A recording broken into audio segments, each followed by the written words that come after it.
What's up, everybody? Welcome to my stream. It's Monday morning from Europe, Budapest, Hungary to be exact. We were supposed to have snow at around 5 o'clock this morning, but I didn't see anything materialize. The temperature going below freezing for the first time since last winter. Rarely, in fact, rarely does go below freezing here. Usually hovering just above, but no snow. I guess the city's just a little too hot. Maybe out in the villages somewhere there's slight snow somewhere. JCS is here.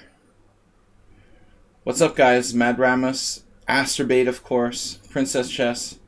Stopping by for a 5 a.m. wake-up call. Dracofire. What is up, guys? Happy morning. I've got 2 challenges. Getting more and more of these like spam messages about random tournaments on lichess from individuals. Super annoying. I've got challenges from Dracofire, Cheesy Noob, Vashu Krishna. No rating. Doesn't have enough games to play. I accept only challenges from people with established accounts, guys. At least 100 games. No provisionals. Welcome, guys. We're gonna take this challenge from Dracofire. It's good to see JCS. Up late or up early. Dweep as well.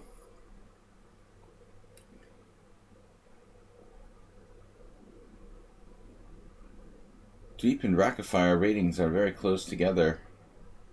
I have this suspicion, actually, all these guys. Cheesy Noob's a little higher, though. Cheesy Noob has broken 2200 in Rapid with his off-the-wall style. Honestly, Cheesy Noob's style is so strange, I thought he was like an engine or something when I first started playing with him. HGGG from our own Republic of Hungary. It's late. Alright, guys, let's get started. Challenges 5-3 through 7+3. I don't think I updated that. In the stream today. I have to do that. Hold on a second. Our text. Forgot to update the text for the stream. So I like to put the time control, the preferred time control in, so people know. Feels kind of laggy. My computer and mouse are a little slow. I'm not sure what that's about, but I don't like it. Hold on a second, I'm just going to get underway here. I have to sort of update this. Monday morning's always tough. The simul was brutal. I honestly didn't get to sleep pretty late last night. And normally I have a hard time getting to sleep after those sort of stressful games.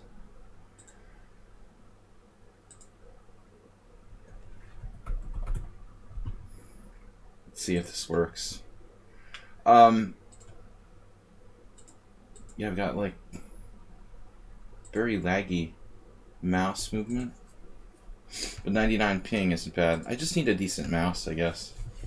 My computer is running some sort of processes too, though. Alright, I just wasted 2 minutes. I thought my clock was stopped. It was a draw and you toyed with me until I blundered. Yeah, but I mean, look how horrible... I looked at it, of course. Well, I wasn't toying with you. I mean, I had to play the best moves. But, well, the best moves I could find.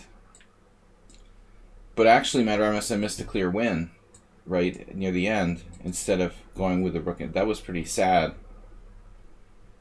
We both blundered terribly right before the end.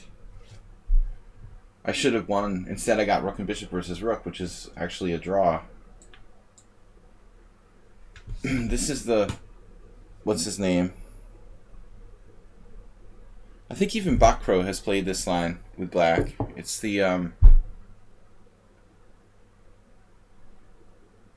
guy has a weird name. The weird name variation. Not my morning for remembering names. Anyways.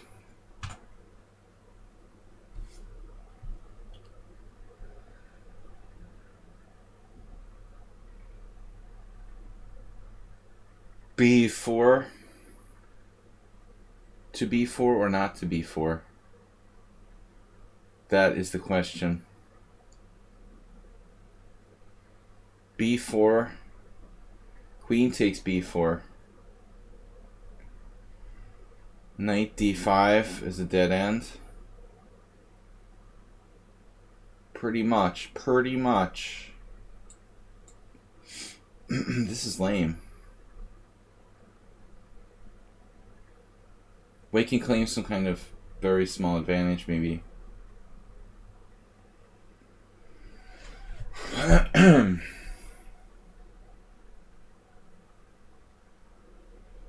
I wish I could make B4 work, but I saw 2 refutations.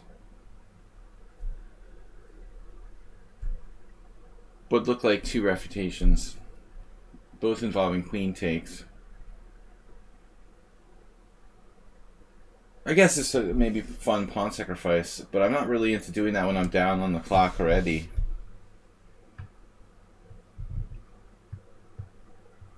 Maybe if we're both in time pressure, that would be a good path.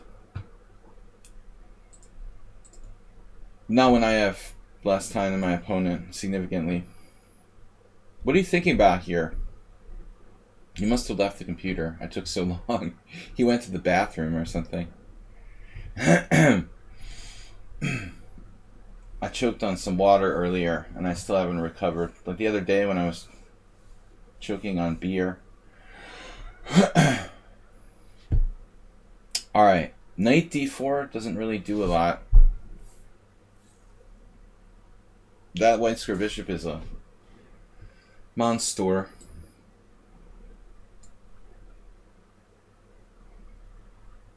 A monster. So castles queenside, knight e5, bishop e8, I guess. I don't know if I can justify having given up my white squared bishop here. That's the question.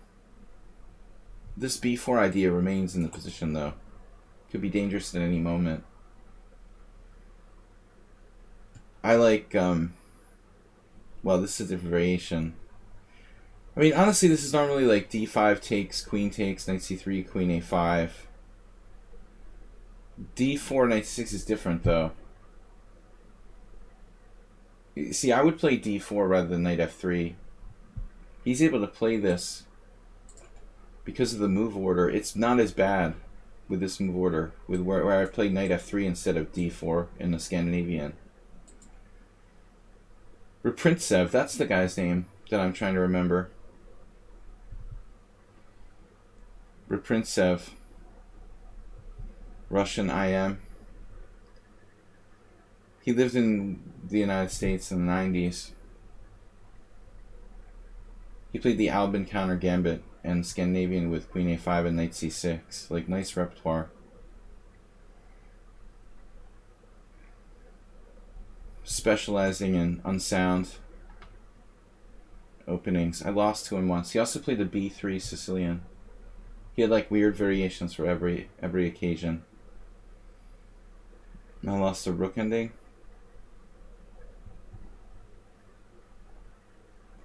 Alright, Dracofire got a draw last time, but he has a very strange score. Dude, you're gonna just go AFK?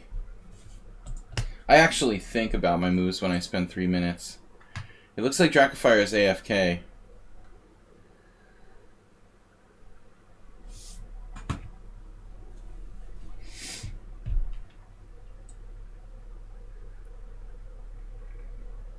What is up, guys?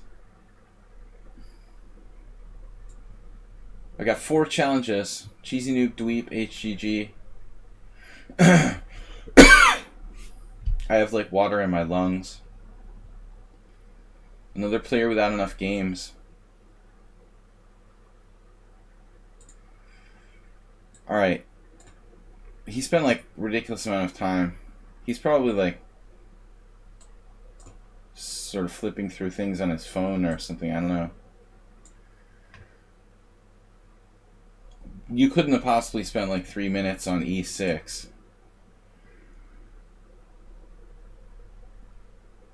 I'm certain that it's castles queenside, knight e5, rook bishop e8. Excuse me. I didn't see any tactics there. His queen is never going to get trapped here. I mean, b4 could be something. But I mean, the rook d8 will control a lot of squares. I think castles queenside was good, man. You made a serious mistake there. Now white is simply better. I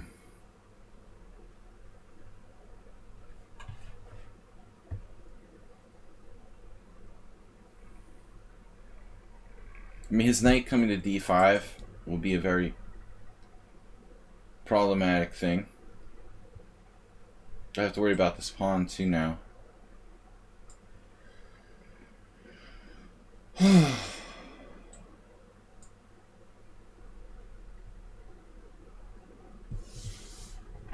I'll be coughing all stream. Second time this week that happened. I had the hiccups earlier today, which is very rare for me.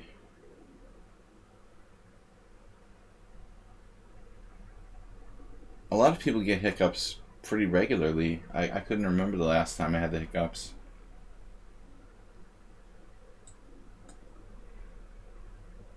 All in one day.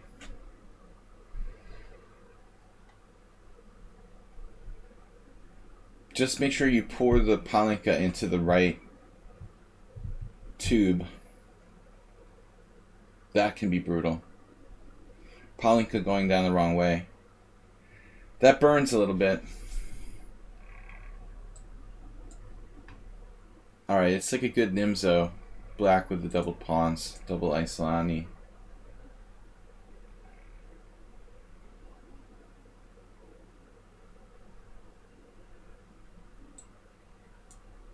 We're migrating toward the king side.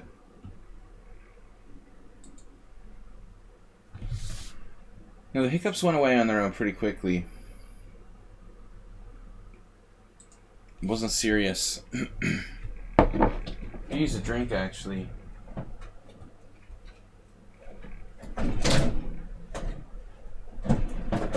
Fighting with my refrigerator.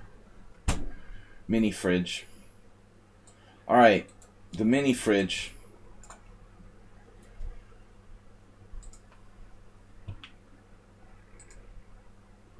Mini fridge is essential office equipment.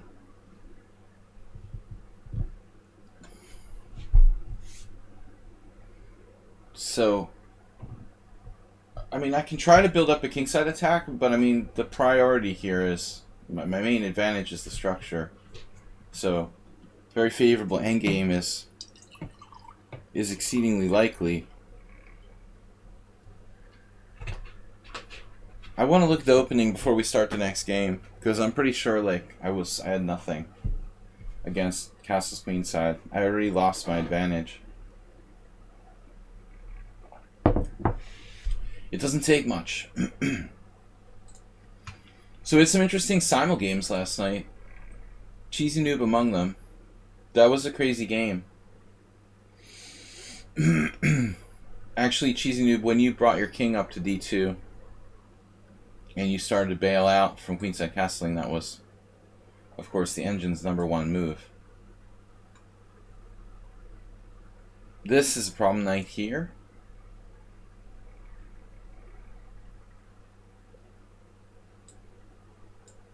Yeah, I'm just going to play for a simple endgame advantage.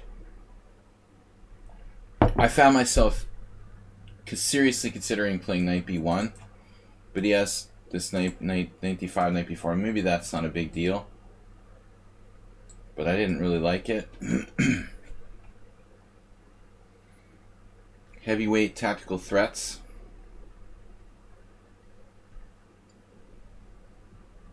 We have pretty strong threats here against his king side.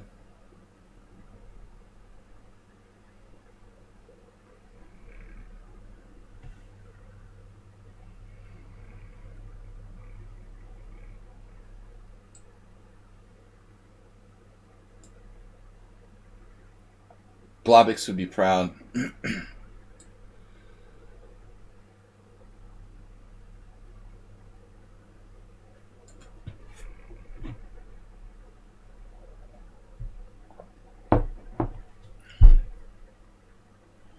You know, if bishop g7, f5 is not all that clear, that's just carelessness.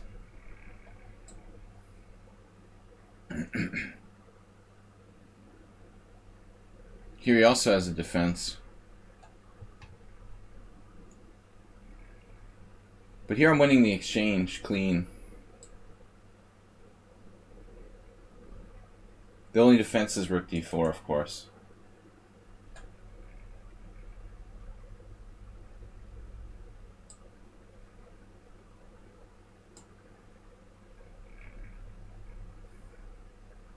But objectively, nothing to see here.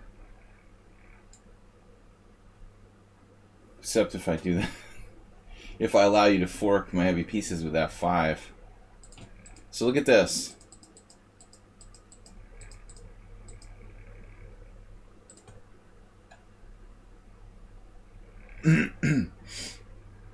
Castles is the main move.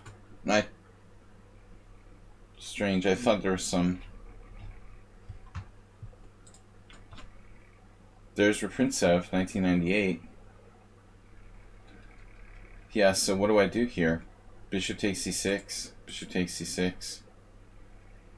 Most people play d4, rook e1 has a better score, and castles. You have to play castles.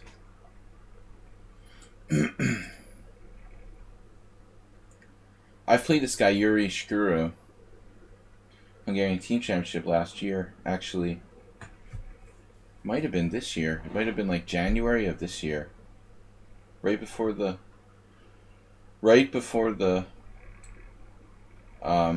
pandemic started. The Zayarny guy also plays interesting stuff. So I'm sure this is best. Knight e5, bishop e8. I looked at this somewhere. b4. Exactly.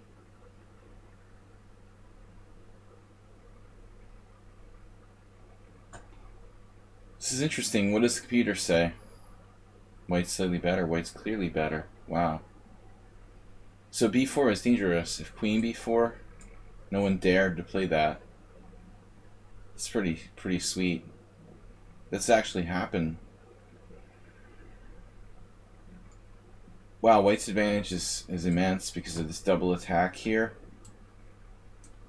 And rook b1.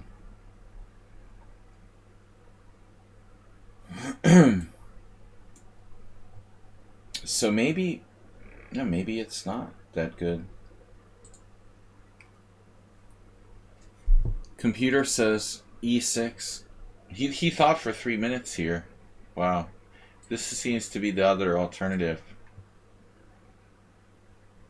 See, this forces a trade of queens. The downside is black's going to lose his white scored bishop. It's a strange way to play for a draw, basically. Bishop d7. Shmikli Laszlo.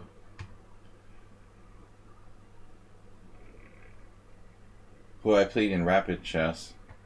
It's like a weaker master. It's not that bad, I guess. It's playable. Passive for black. Alright, this is not an analysis stream. Cheesy Noob. Welcome, guys. Thanks for joining the stream.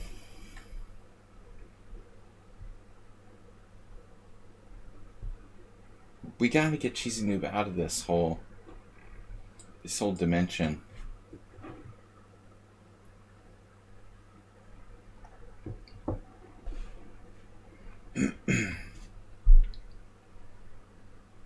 So you don't mind this. You like closed positions.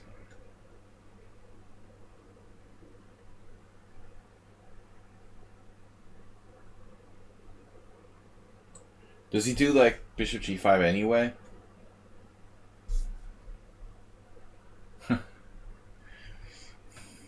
Incorrigible.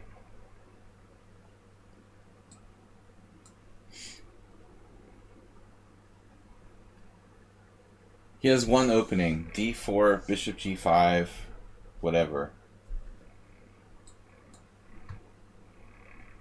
Those dark square weaknesses are pretty significant here.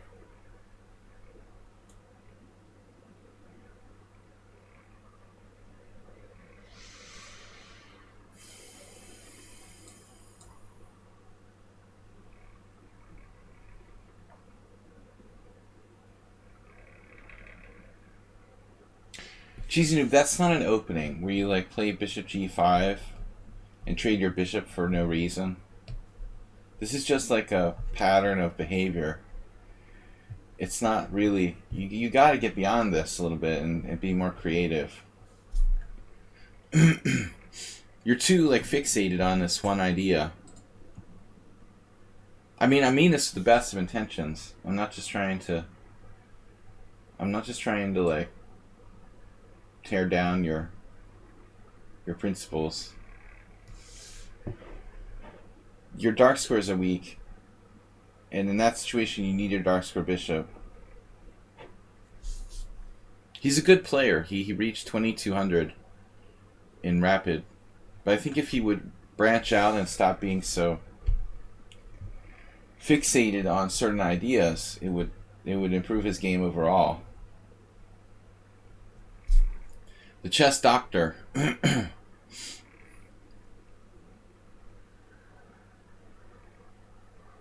doctor is in. Try to fix your game.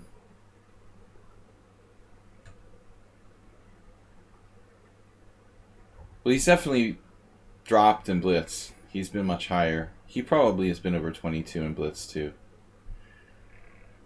But his openings are handicapping him. I mean, he's addicted to them. They're like a crutch. But they're also limiting him at the same time. You see this with a lot of like cafe players. Playing for 20 years in some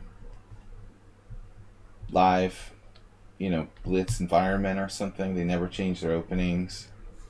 They don't grow. My growth is obviously slowed down too. But my job here is to help you get better.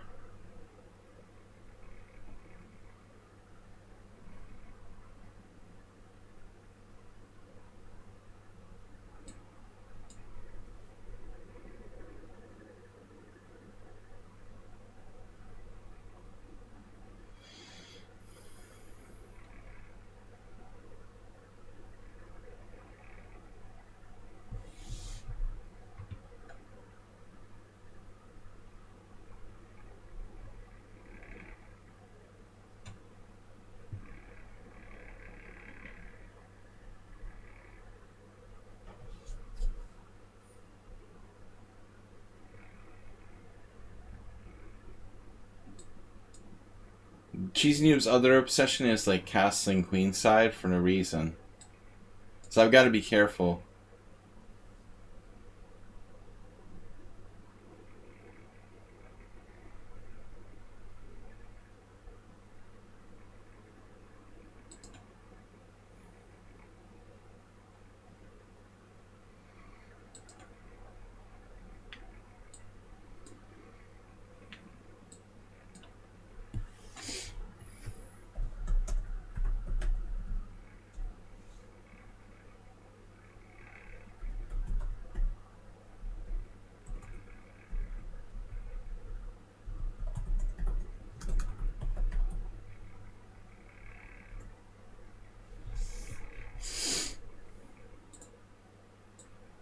Is it my turn again? Queen c2.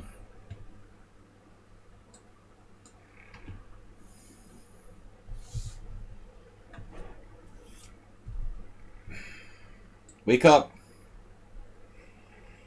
Wake up, time to wake up, Cheesy Noob. That's maybe Cheesy Noob's biggest blunder of all time. I've never seen him just straight up drop a piece like...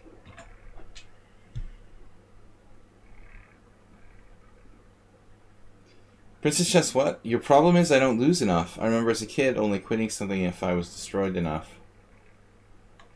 Your problem is that? I think most people would consider that a strength. An asset. You need to lose more. You can't quit because you don't lose enough. Maybe I'm misinterpreting what Princess Chess is saying. Very likely.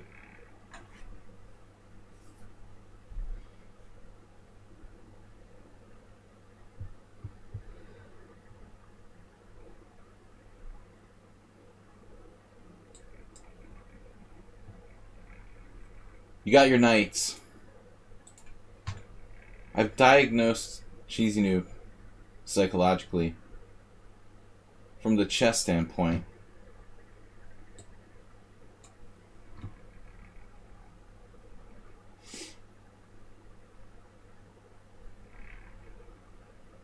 What would Reuben Fine say?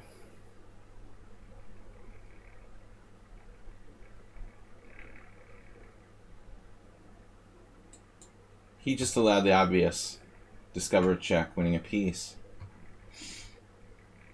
But it's early. It's 11 o'clock. It's pre-noon. A lot of people, for them, that's early. For me, it's early. I don't feel very sharp until I've been playing for an hour or so. But still, there's no excuse for dropping a piece there.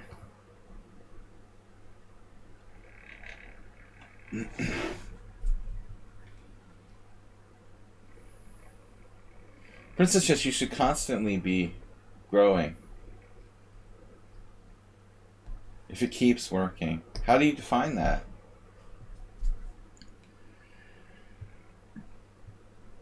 A static level is not good enough. You have to strive to improve.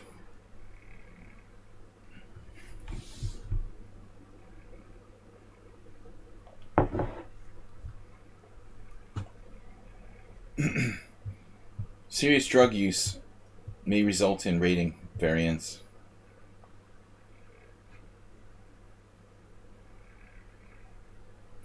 I used to make the bishop and knight trade for rook and pawn until it worked. Until it no longer did. Yeah. I guess.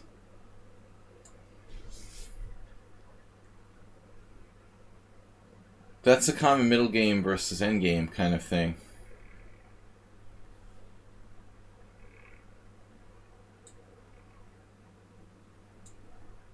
The minor pieces are just, you just need to think about it that way. The minor pieces are stronger in the opening middle game. The rooks are stronger in the end game. If you trade two minor pieces for a rook and pawn in the opening, your rook may not really play a role until far later in the game. So that like two pieces take on f7 kind of thing is usually played by weak beginners who'd understand it's not appropriate. Just need a good coach, Princess Chess. Or should I say you needed a good coach when you were learning early on. I'm sure you had a decent coach, but someone even better could have taught you. If not officially a coach, I mean this like you needed someone to teach you the right way, whether a professional coach or just a friend at the chess club or whatever. Someone should have told you that. A mentor. You needed a good mentor.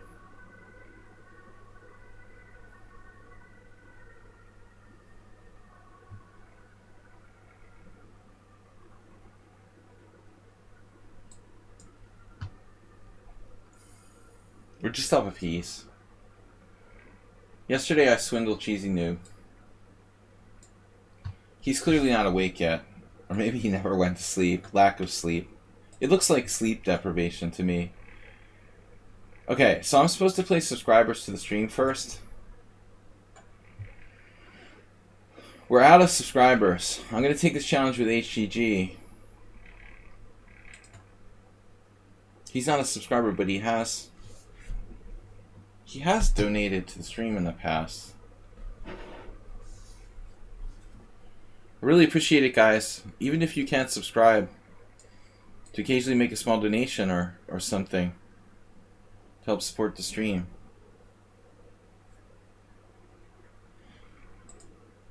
I'll take the next challenges in order that I got them, I guess. Anyone who's a subscriber can play first, though. My enunciation is, yeah, I don't know what happened, Mad Ramus. You lost your concentration. Alright. Fellow Hungarian. I'm not a natural-born Hungarian. Natural-born killer. I'm an alien resident. C4. I'm a migrant. Knight f3, d6, c4.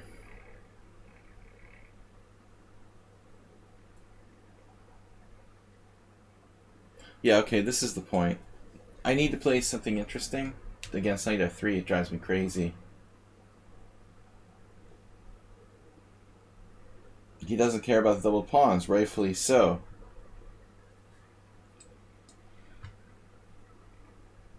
Rightfully so. Matter of taste as to recapturing there. Crossing the street is dangerous. This is kind of a hokey setup for black.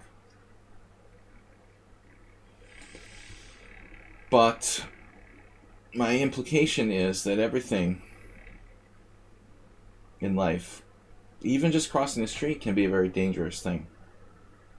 But you got to take some chances with black against knight f3 and c4 to try to get an interesting position. I mean, this stuff is so solid. It's really brutal if someone doesn't want to take any chances with this opening with a knight f3 c4 repertoire. I mean, I know because I play it with white. It's just brutal for black to get an interesting game.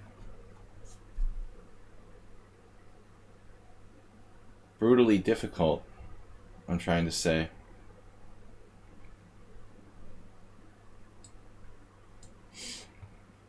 I think I'm experimenting here a little too much.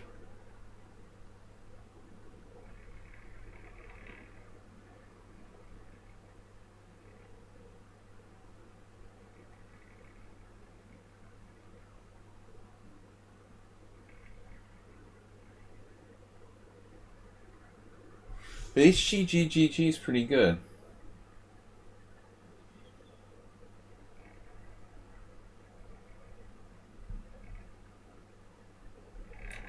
I know this is the proper setup for me to play knight c6. I'm hoping he plays d5, but it's not forced, and he's not going to do it unless he's implicated.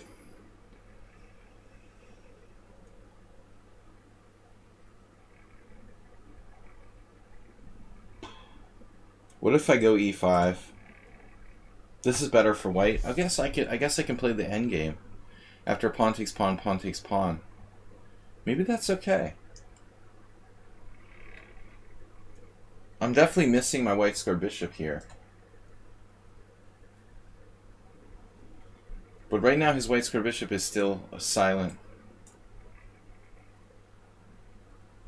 running.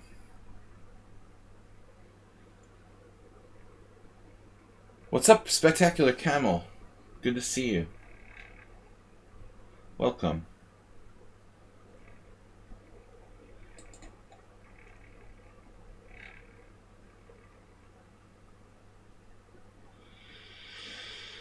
This is a little unfortunate.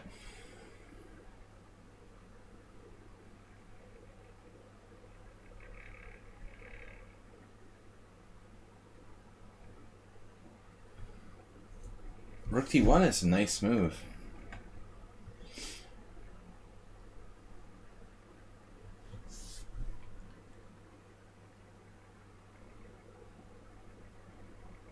How's the temperature in Denmark? You guys got freezing yet? It's freezing here in Budapest this morning. Supposedly it was 31 Fahrenheit. Extremely unusual for pre-December.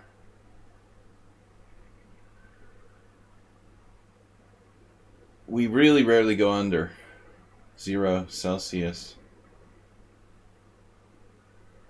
Dude, I hate my position. Why are you doing this to me?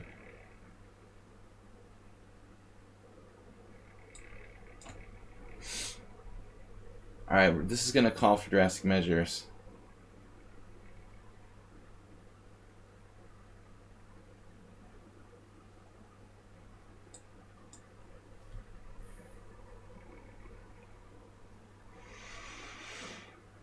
HG's playing too fast, but he's doing a good job of playing fast. Under the circumstances, he still played quite well.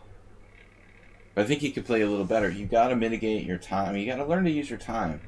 Fast is one thing, but also learning to slow down in a critical position is important, you know, to maximize your advantage.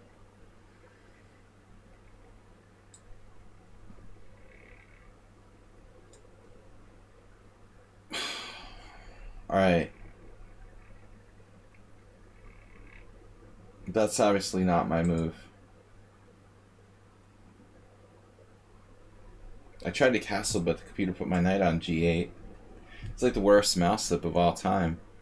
I literally thought, like, I hallucinated that it was illegal to castle. Thanks for the take back. Undeveloping my knight to g8? I don't think so.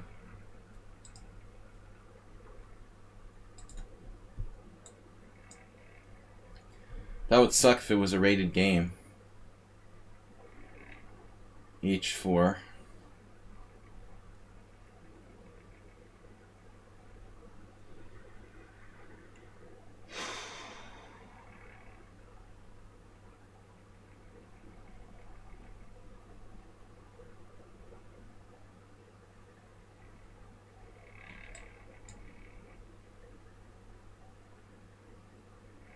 Dude, I literally thought that I had hallucinated. I was going to apologize for hallucinating. I thought it was legal to castle. Thinking that my knight was still on g8, and I tried to castle. I've done some weird stuff lately. I tried to jump my queen over my pawn on f6 with queen d8, h4 the other day in the 3-0 tournament. It took me like 6 seconds to realize I was trying to make an illegal move. Like the f6 pawn was invisible. I thought I was trying to do something like that again. But the computer just simply accepted my input as moving the e7 knight to g8. I literally played e8. It's just too close. It's like e8, g8, and the computer interpreted it as e7, g8. It was just over the line. Alright, f4 is a great move.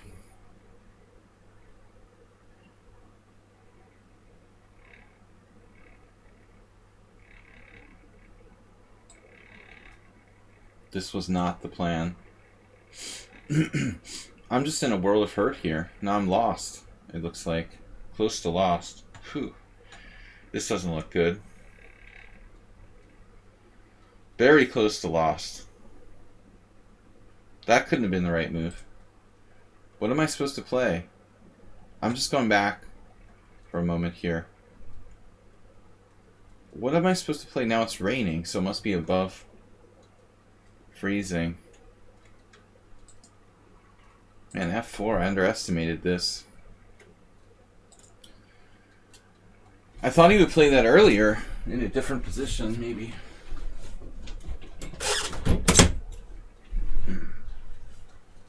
I'm lucky if I'm not lost here. Of course, queen e3. Queen c8. No, this is necessary.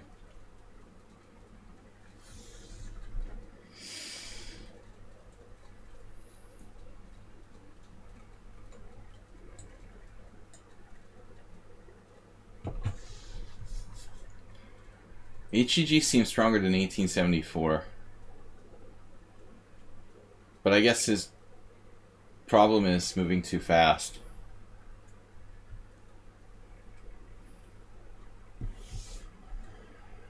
We haven't played him much. He's not around the stream on a regular basis.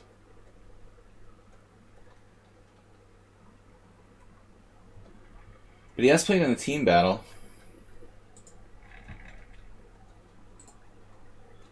Here I was lucky that I could get this pawn back on e5.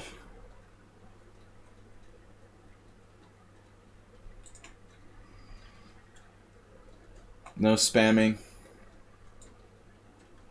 Stupid stuff, please.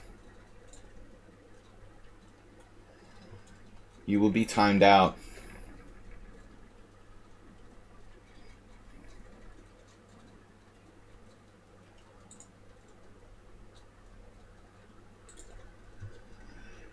That's really getting annoying.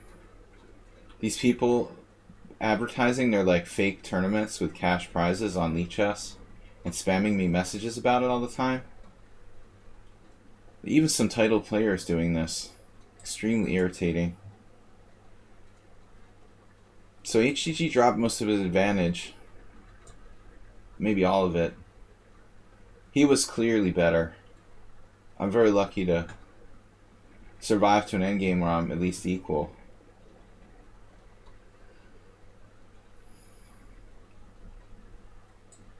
Rook h3 is a nice move. That is a nice move, sir. Nicely spotted opportunity to activate the rook.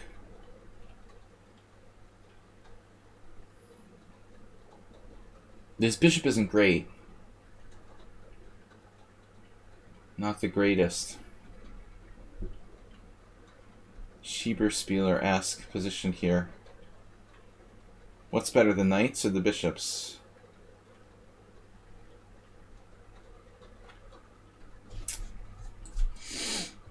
Damn it. We can't be getting in time pressure.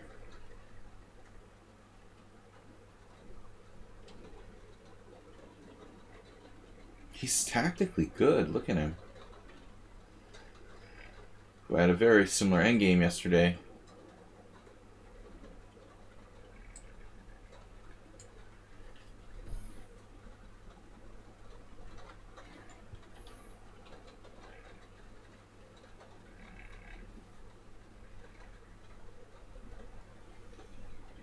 Ever so slightly better.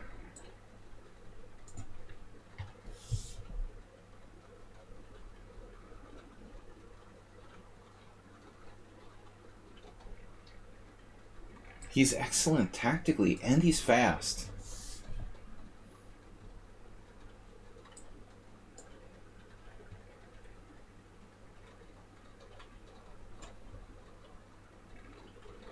Oh my god.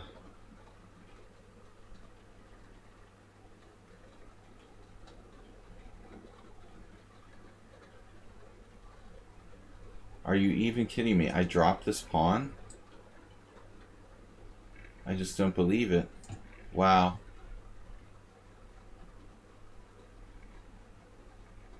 He just takes on b7, everything's protected.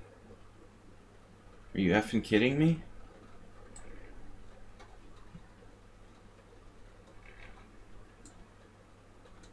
What?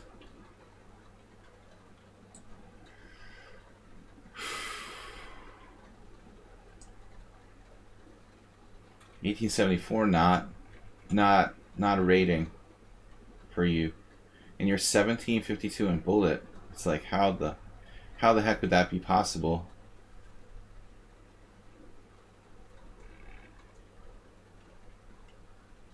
I don't think so.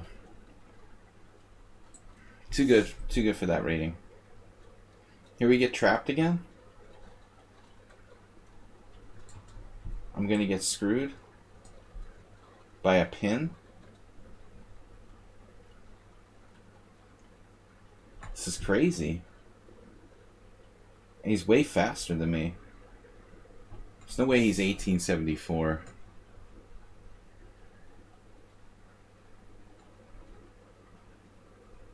Look at this pawn go.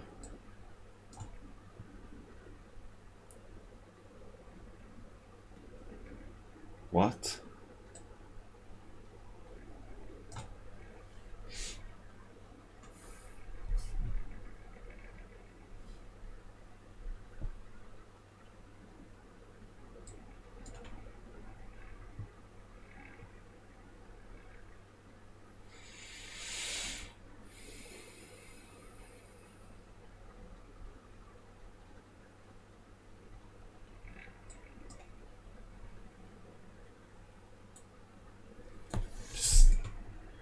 one move cheapo.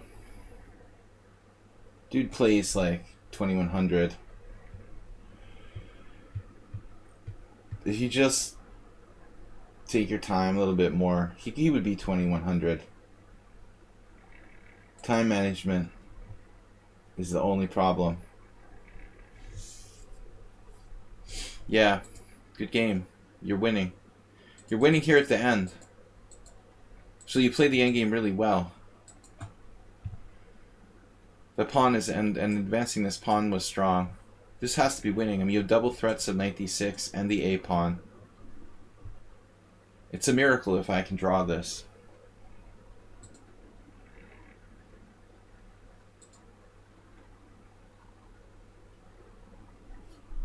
Yeah, the computer says king g1 is the only move to play for a win. And the evaluation is right on the draw win. It looks like I might actually have a chance to save the game, but I'd have to play like a computer. Alright, good game for HGG. I've got subscriber challenges from Morales, Berserker, and Jim. Guys, on Mondays and Wednesdays, I like to take challenges from subscribers first. That's a pretty bad blunder, HGG.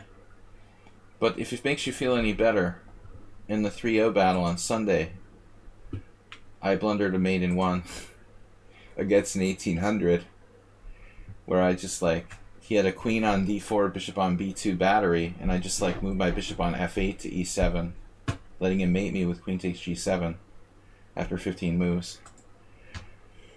You're not the only one. Yeah, I mean, Schieberspieler said he dropped 2 mates too. It's happening, but I think you have a tendency to be a little too quick. That's what I would take away from this game. Quickness is good, but you also need to be able to, know when to use a little bit of time. I think that's your only real apparent weakness. Morales. I guess it takes time to develop a sense for when to think.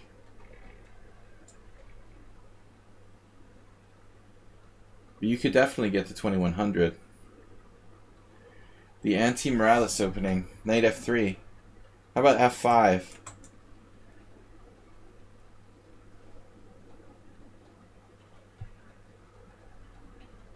Morales.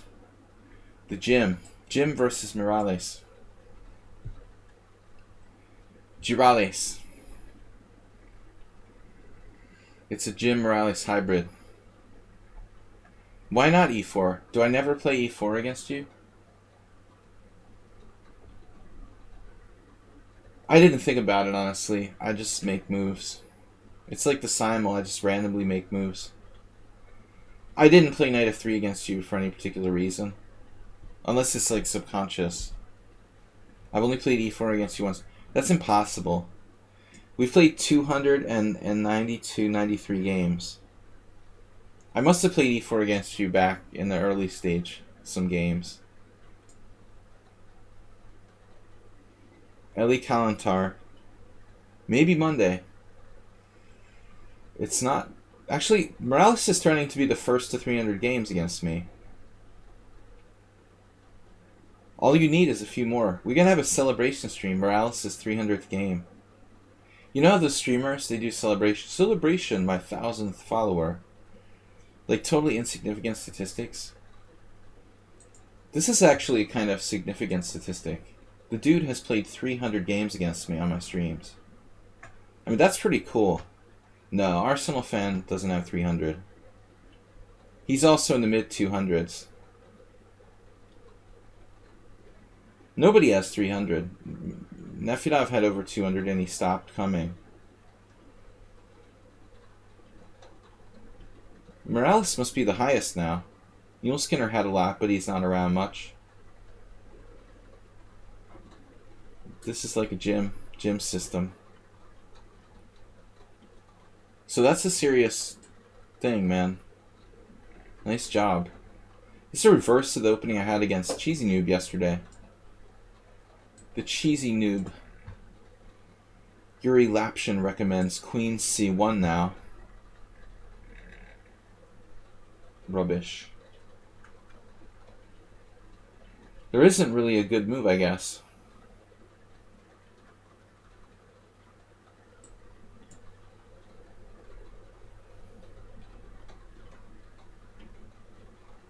$271 against Arsenal fan. First to 300. That's what we should call the stream. Celebration. First viewer to 300 games. So those guys are close. Wow, it's like the Trump election statistics. Alright. I don't want him to play d4, I guess. Wow, good research, Jim. But Morales is really close. 293. This is 294. We have to remember. 249 for Mule Skinner. I can't believe I have that many against Arsenal. He was going pretty well there for a while. Till he misspoke.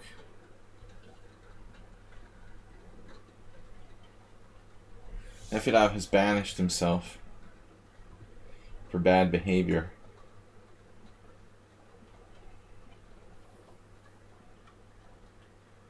Alright, 97 is an awfully good move. And unwelcome. It's unwelcome.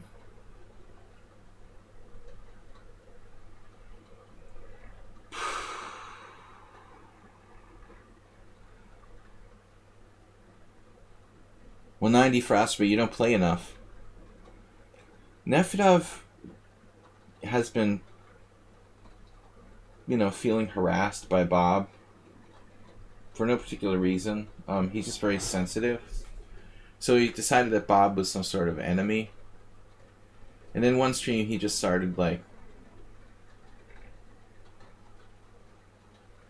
actually harassing Bob for no reason. And I got kind of angry about it. I was like, Bob didn't even do anything. So Nefedov took affront to that, and now he doesn't come anymore. But it was sort of strange. I guess the pandemic's making people all whacked out. I don't know. Normally stable people becoming a little unstable. I don't think we can really judge anyone by their normal standards in this strange time now. It's been really hard on a lot of people, and I think it's easy to kind of forget about it. I haven't left my house in 4 days. I mean, that's not normal. And it's people I know. I mean, I had one streak, I think, where I didn't leave the building for 2 weeks or something. I mean, that's just crazy. You can't live like that. It's you're handicapped or something. But anyway, that's the story.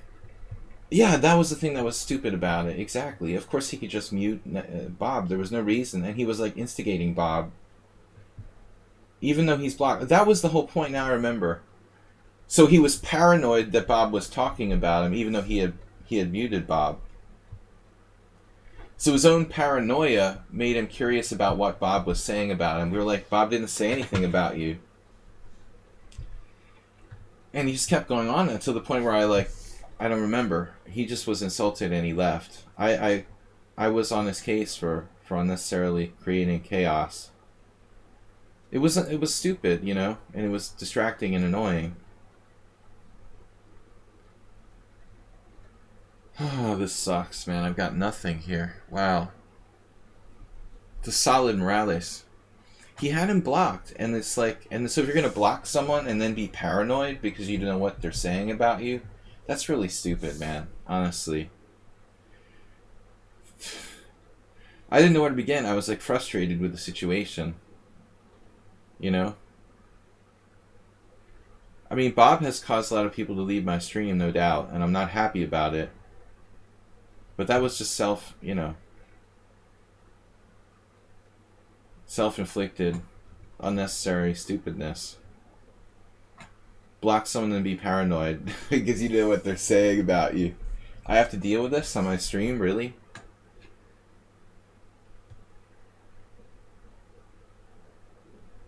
Anyways. We've got nothing. The big N. Nothing. Yuri Lapshin's concept of Queen C1 in the whatever it is, the Nimzovich opening. This sucks, man. This is just stupid. Waste of time. I never should have played 95. I mean, that's the real problem here. Jim can explain because he plays B3 all the time. The issue is 95, and then Blight's developmental problem is too much of a hassle. So I have no advantage, wasted too much time. And I've achieved putting my queen on C1.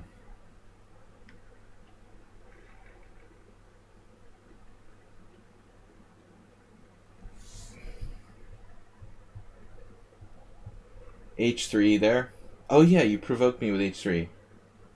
I normally don't play Morales' move order with the early knight F6, but similar position.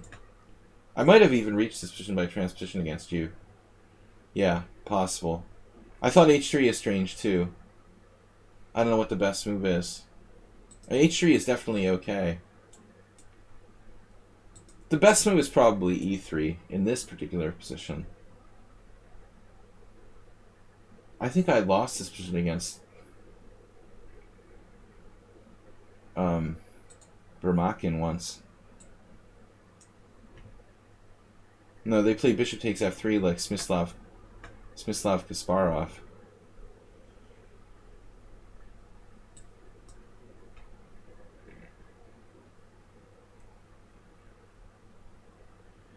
Bermakin. Ladies man.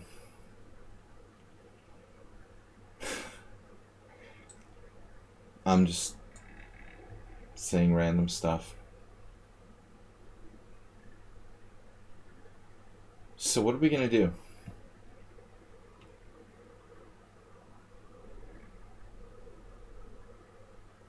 Jim, do you play knight F3 with white and B3 on the second move much? I mean, I've played like dozens of games with you, but I don't remember if you ever tried that. Like one of my recent simuls, I was paranoid that it was you. Somebody who played knight F3 and B3 on move 2.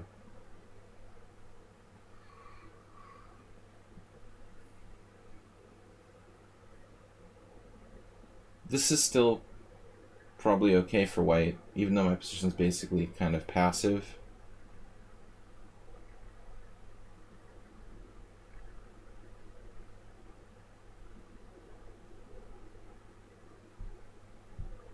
But space is space, and black has more space.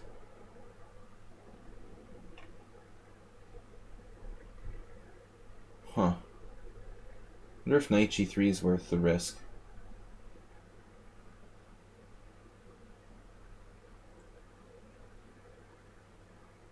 F4. Go for it.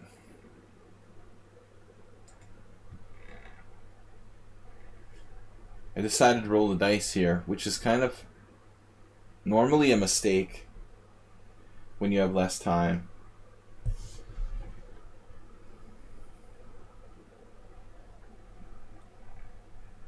It's the sharpest move. I don't think you should play the sharpest move if you have less time than the opponent, generally. But I felt like any other move and I'm just worse. It's probably not just the sharpest move, like the only good move for white. Anything else just leaves me worse. But there's some risk involved. It opens my position a little bit. But sometimes you just gotta do it. Anything else is lame.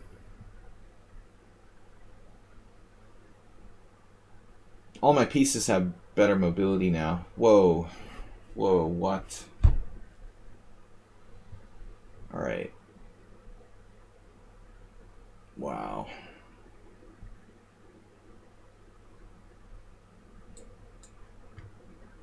What am I doing? What the heck am I doing?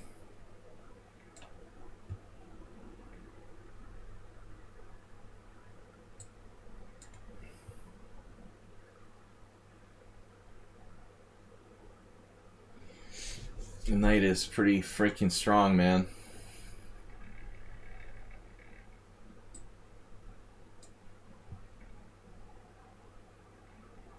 I gotta get rid of that knight.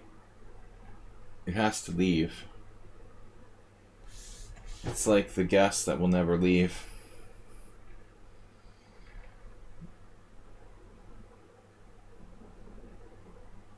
Your least favorite guest will never leave the party. On e4. When is he going home?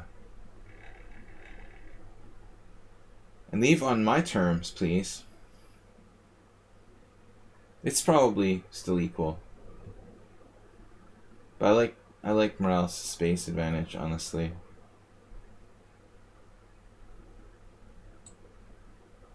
Damn. Damn.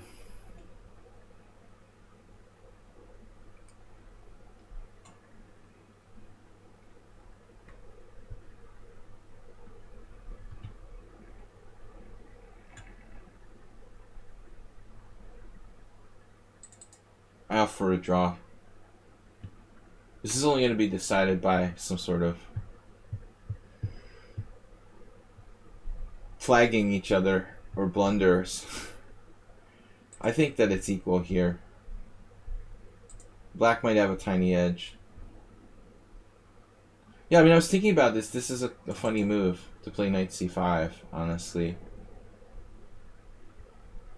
That's the most combative move. It's counterintuitive because you're moving your knight off the good square. And Morales played well, as always. As usual, I should say. That's a difficult move to play. You know, he's trying to base his game on the e5 square. I mean the e4 square. His favorite square on the other side of the board. But knight e5, you know, knight c5 was a funny move. Knight c3 is a draw. And I think you should keep the tension somehow, but not easy to see. 0, 0, 0, 0, 0. One mistake. Knight e4 was dubious. Huh.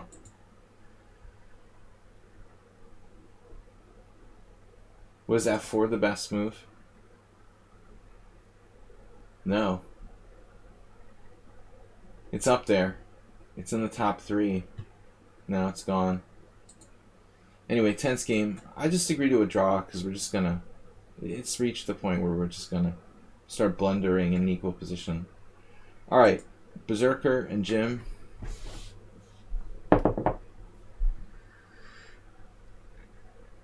Yeah, that opening was a total fail for me. I don't know what I'm doing there. You know, the Laption system doesn't work. He played against me b3, d5, bishop e2, bishop g4, queen c1. And when I lost in the New York Masters, this embarrassing game, I could have won the tournament if I had beat him, which really sucked.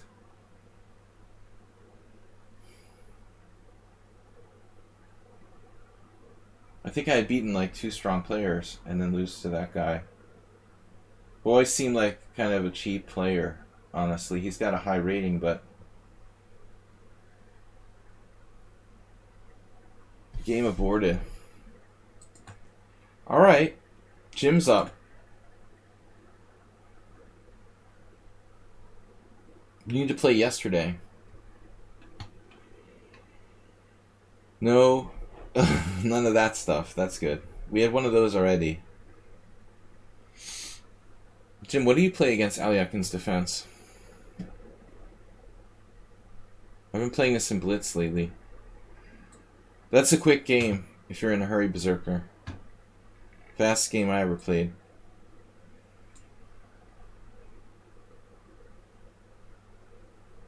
Guys, welcome to the stream.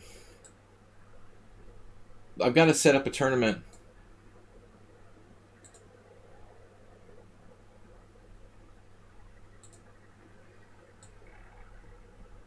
I've got to set up a tournament for tomorrow night, Rapid. 6:30 CET. What is it with the 4 pawns attack? Why does everybody play that?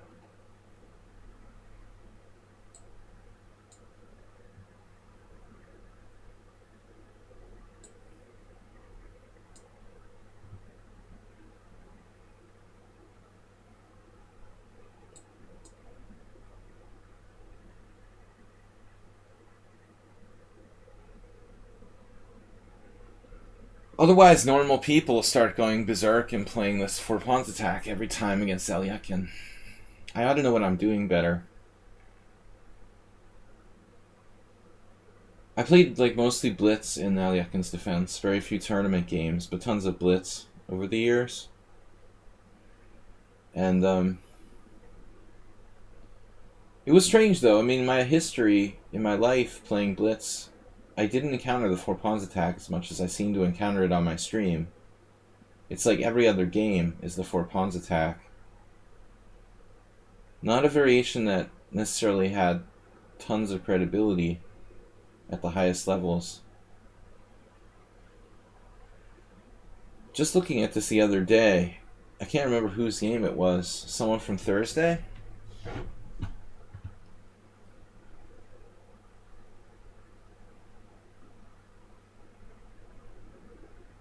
No, maybe it was Coach Ah that showed me a game. The coach. Knight c6.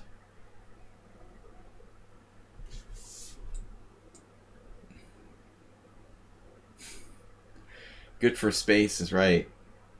It's also hard to play and easy to overextend yourself. I wouldn't recommend the 4 pawns attack for beginners. I remember this funny thing about the 4 pawns attack. There was some Russian guy, some Russian IM or something, who wrote a book about the 4 pawns attack and attributed, like, he wrote this book and, like, remember he put Larry Christensen's name on it, but Larry Christensen didn't know anything about it. It's kind of a funny story. Like, the guy publishes a book on the Alyakin's defense with this, like, random Grandmaster's name on it, but said Grandmaster had nothing to do with it. Larry was just like, what the? Alright. I was looking at this. Let's see. Queen d7.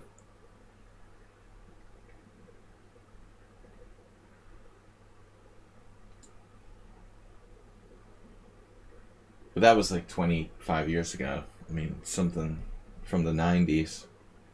Some Russian IM. It's still a crazy thing, though. You can't publish a book and put someone else's name on it who didn't author it. I mean, it was just like a very strange story. I don't understand. Now what do I do?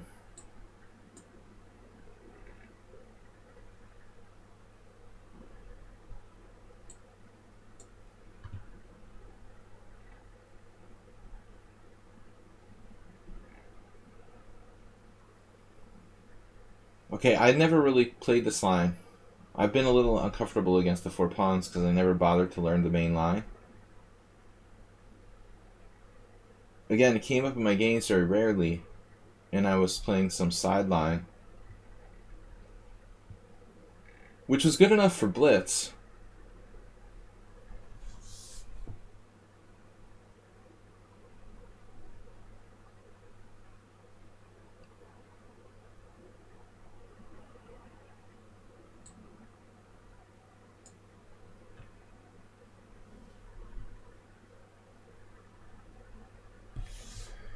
Published by JCS, written by Sladgie.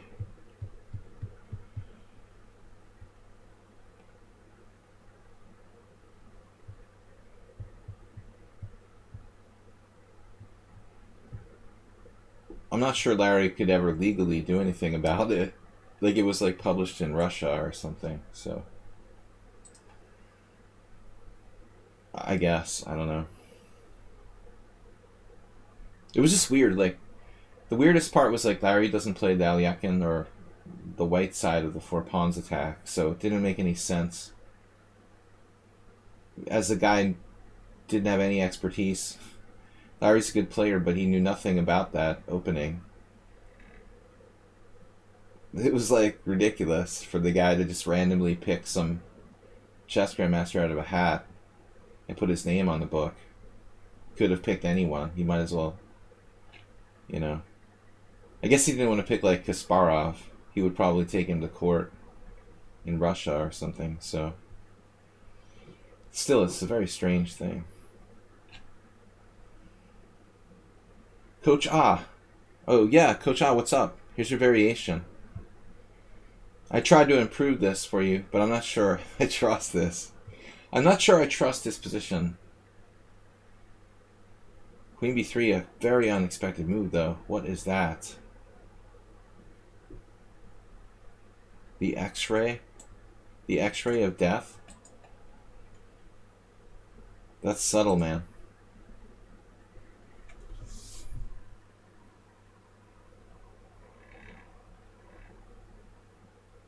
So knight a5, queen b5.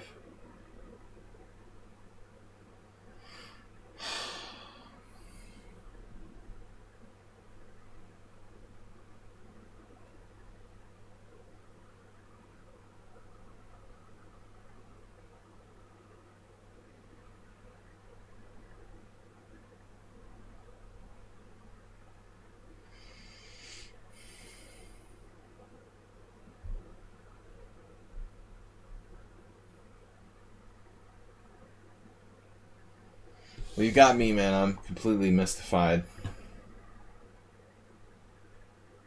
I have to admit it. I am fully mystified here. What are you supposed to do?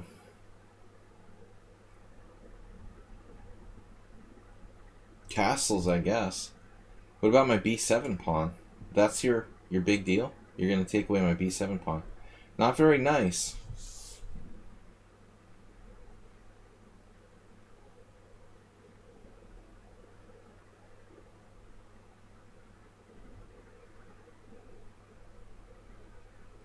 Now we know why we don't play the Alyakin defense against Jim. Huh. Well, I mean, seriously, whatever. I guess I'll just castle and do what you want. I'm not sure about what I'm doing, of course. As usual. My main question is, should I exchange on e5? Because that feels like it would most importantly open the D file, but who's that good for? I was afraid it might actually benefit him more than me.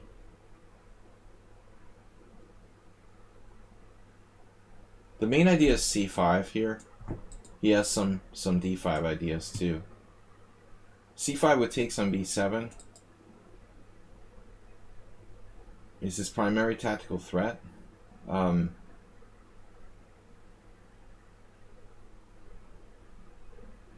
But it's a very messy position. This was not expected.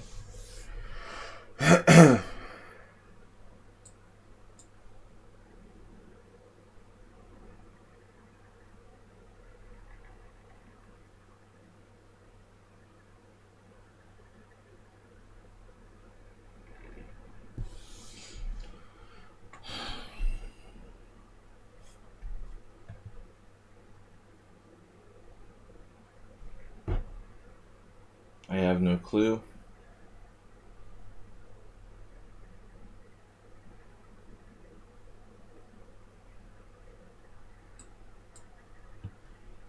I'm just making moves.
Jim.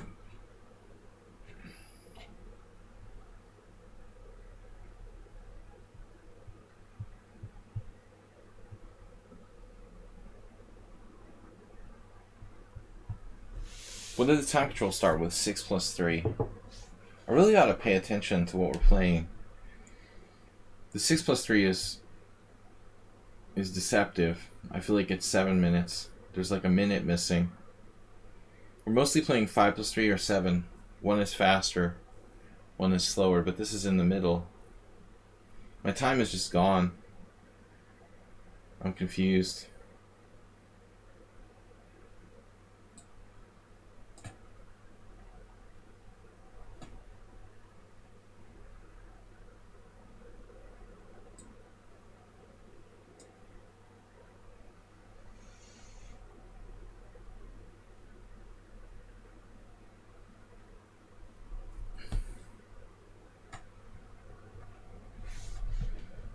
I feel like he messed this up. He definitely had something. But I'm sure it was so confusing that neither of us knew what to do.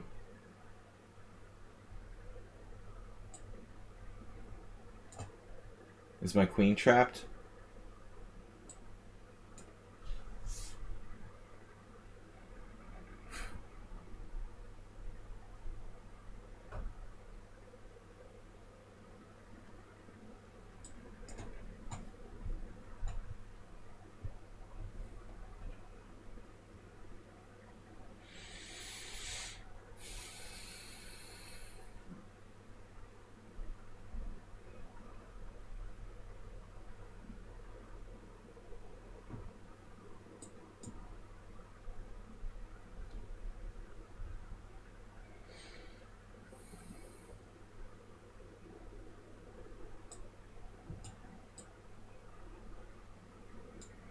I almost played bishop d4 check, which just loses.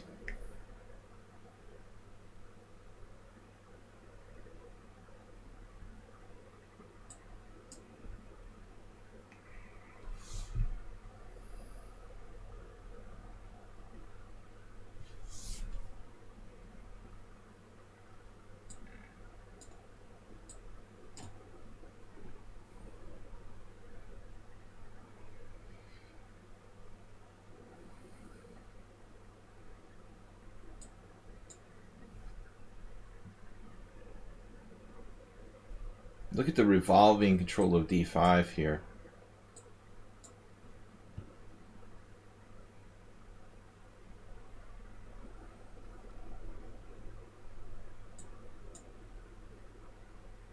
Why would I play that way?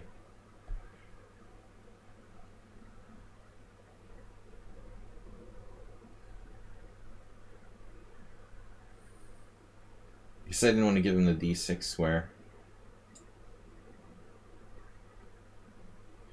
Alekine's gun. The b2 pawn was hanging.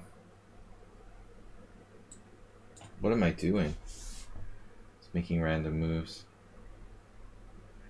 He lost on time. Well, that's a good result. He lost on time with +1. +1.1, now it's equal. Dude, the opening can't be right.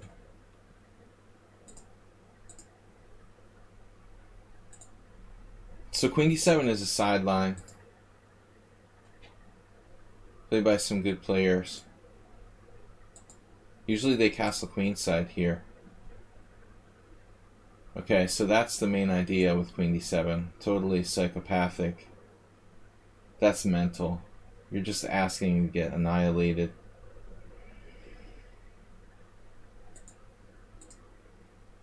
This has only been played in a handful of games.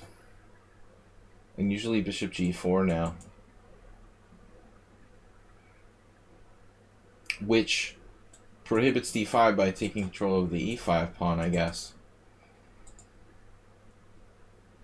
This has occurred in no games. Rook c1 is a new move. Apparently d5 almost wins by force.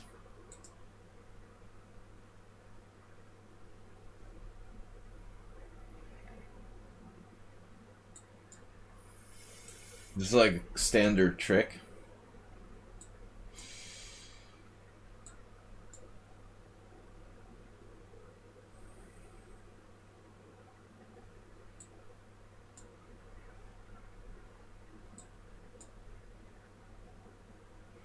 Not good. Okay, so this is not good. I have to play bishop e7 or bishop g4 or even bishop b4, anything. This queen d7 looks like it's too slow and the only point is to castle queenside. Just too risky. Yeah, no, we can't play this. This is just too dangerous. Alright, next game. Any other subscribers? Kylor. Anatoly Karpark? Is Anatoly Karpark a subscriber? Berserker's back now.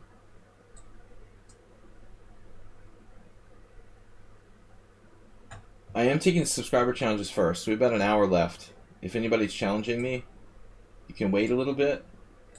We might get to more games. Kylord.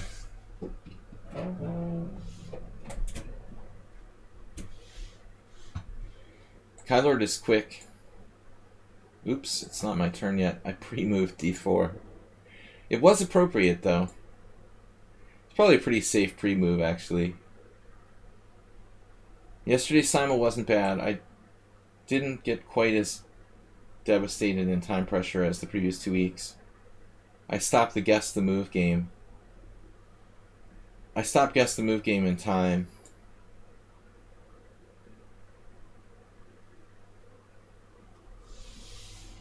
When I had about an hour left. This is true. You can transpose to the dragon here. Kylor. Did I play a dragon against you before?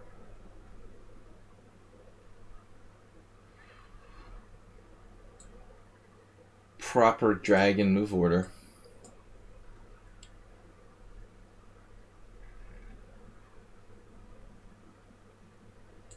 It was a strong simul. I had to not accept a couple of masters, or a master who wanted to play. It was already too many 2000 players. I did guess 8 players. Yeah, that was my biggest achievement. Yeah, Anatoly Karpark, Krapnik, and Carjacking.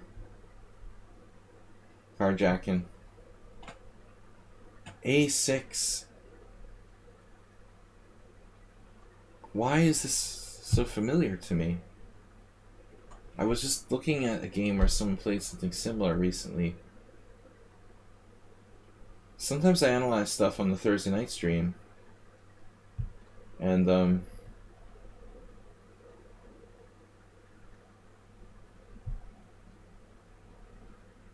what if we start h4 now?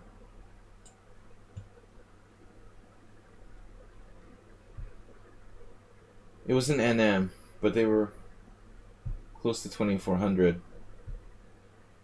It's not a real Dragendorf. It's just the dragon with A6. I mean, it's not really the same thing, Coach A. In the Dragendorf, you don't put your knight on C6.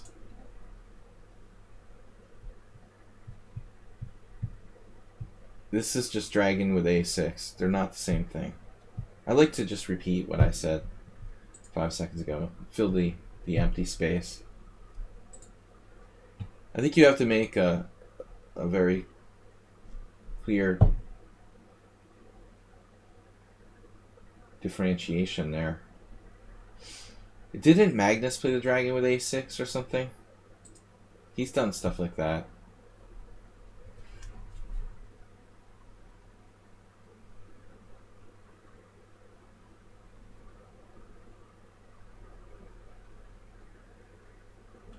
We are going to have to castle at some point, obviously.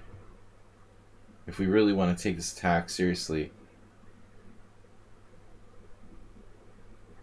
But I don't play the white side of the Yugoslav attack very often, or the white side of the dragon very often. I've kind of wimped out lately. Playing some... But it takes years to study the theory of this. I did make an effort. 20 years ago. And I just tapped the surface, it seemed like. Spent weeks studying the Dragonet, and you still feel like you don't know anything. That's how I felt.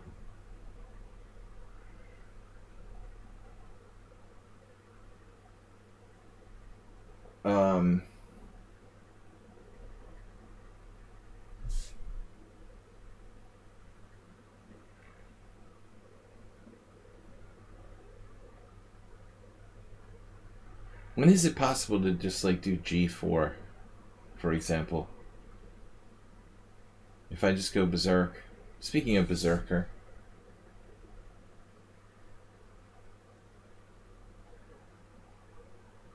I'm not quite sure like when that would work. Under what circumstances would that work?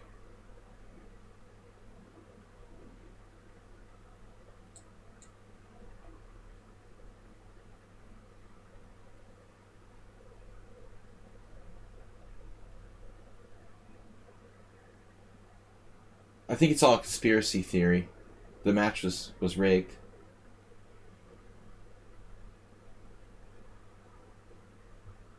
Anand's always just in those matches for the money.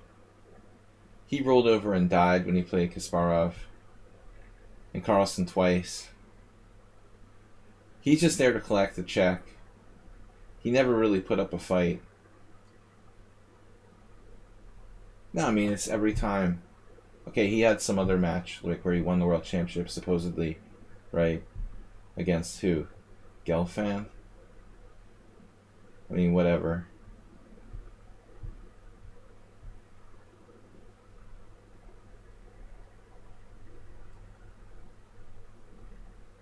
Anand had nothing against the dragon. He didn't even attempt it, though. I mean, that's exactly what I'm talking about. It takes like a lifetime to learn how to play either side of the dragon. Anand, I mean, it was a great choice by Kasparov, who knew that Anand didn't know anything. And he didn't have time to learn how to play the white side of the dragon. It was a brilliant decision. The 95 match. What's he going to do? Learn the white side of the dragon overnight?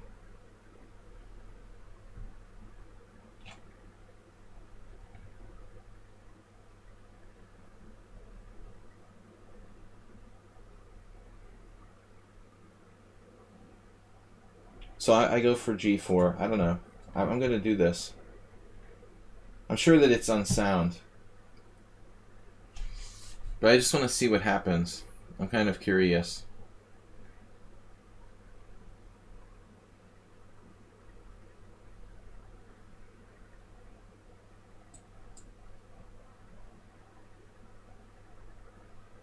I guess I was going over one of my students' games recently in a similar line. And he had a very strong attack. Just like falling out of bed. But I mean, it's like one position is so much, just a little different from another, and it's completely a different evaluation.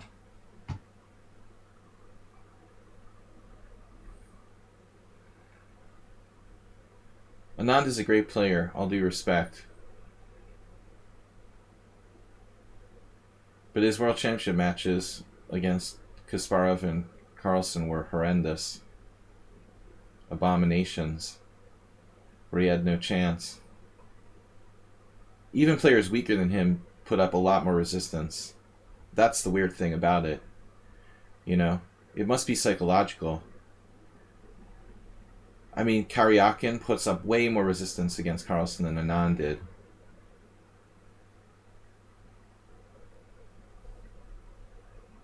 He just like didn't even try, basically.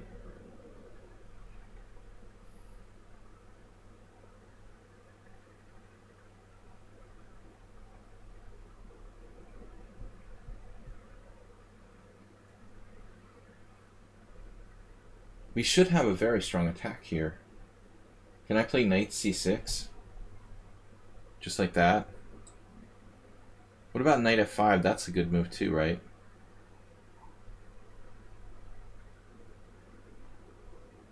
Famous last words.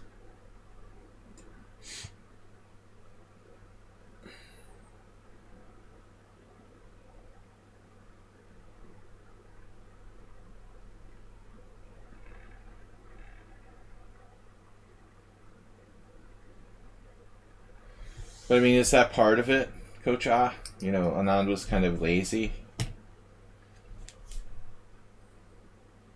I don't know. I mean, that's part of the match. Being well prepared. I don't think that Anand went to the match with any perception that he had a chance to win. That's why I had no interest in watching Anand play Carlsen or you know, we learned this first from Kasparov. He basically resigned before the match started.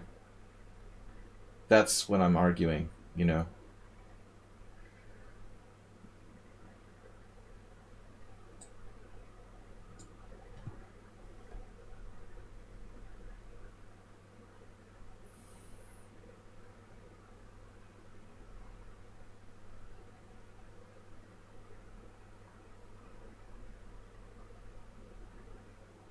He never had any hope in his heart that he could beat Magnus Carlsen. He's just going through the motions. Whereas Caruana and Karyakin really believed they could beat. There was maybe they weren't confident they would win, but they believed there was a chance they could win. You could recognize the difference between those matches. They thought they were the underdog, more so probably Karyakin, but they believed there was a chance they could win. Anand did not believe he could win. I'm 100% sure of it. He absolutely 100% believed he was going to lose the match, you know? And if you don't believe that you can win, that's like a famous like self-help sort of quotes like along those lines, but if you don't believe you can win, it's pretty much guaranteed you can't, you know?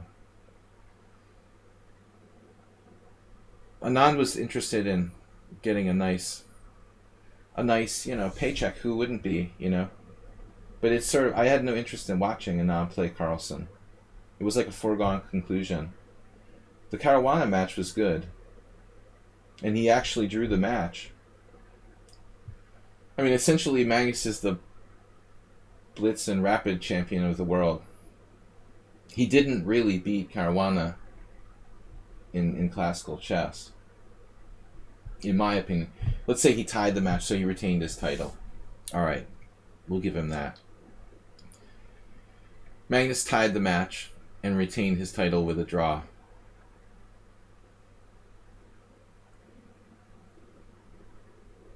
But he's the best rapid player in the entire world by a huge margin.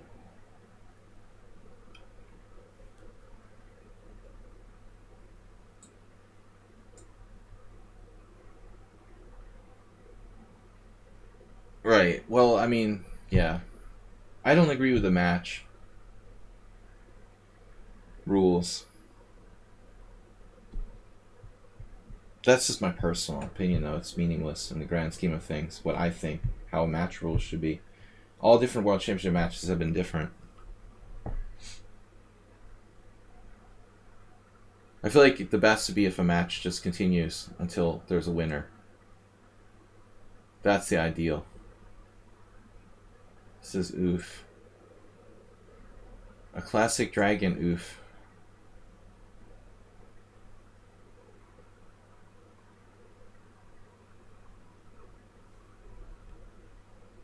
It's a question of money, you know.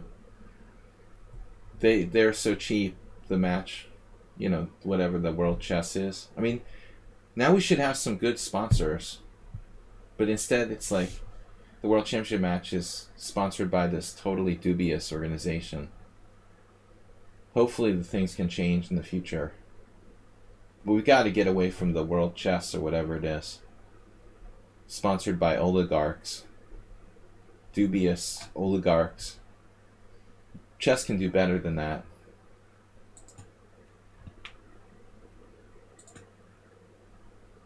Alright, so where did we leave book? Is g4 actually sound?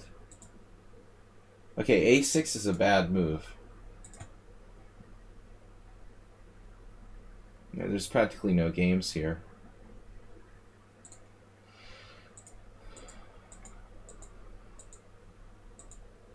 But we've got a series of rare moves. a6, which is bad. h4, probably it's alright. We just end up in a really rare position. I'm curious if G4 is correct.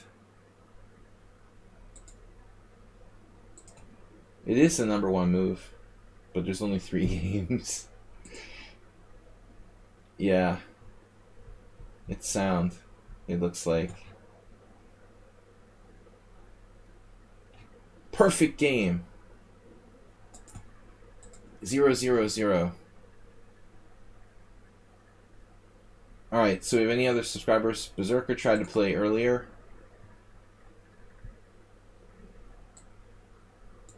We're in an E4 mood. When you make your fortune, Acerbate. Alright. Sounds good. You'll sponsor an Olympiad.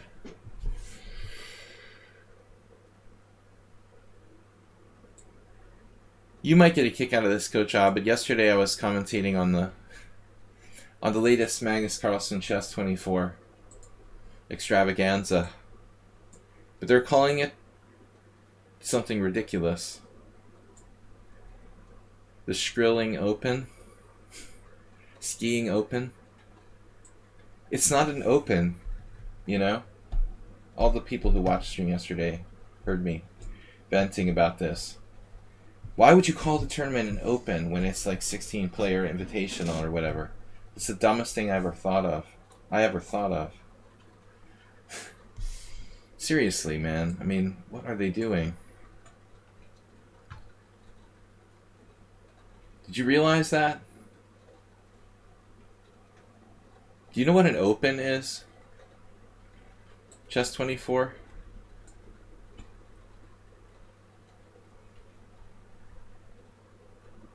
What's the meaning of that word?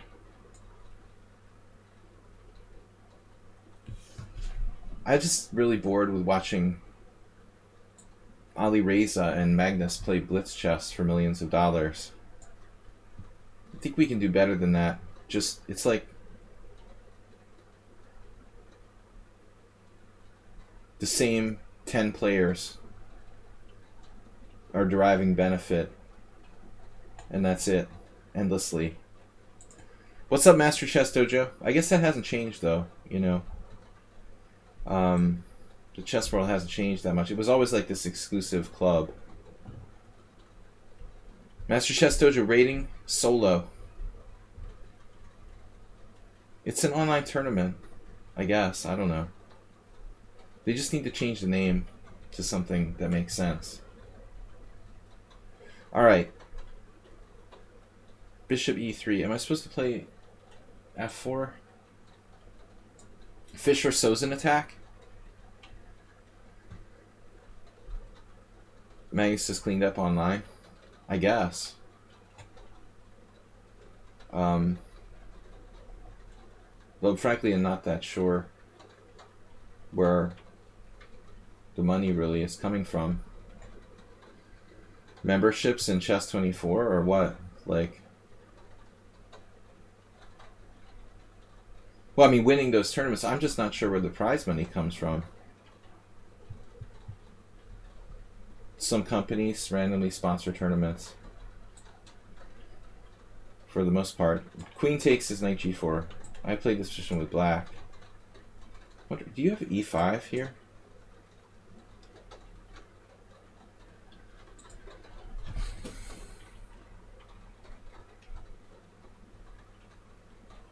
It's curious if e5. This is a standard position. It's like mainline Najdorf, Sozin with b5. But what's up with e5? Strange. I never really thought about it. I don't particularly like this line for white.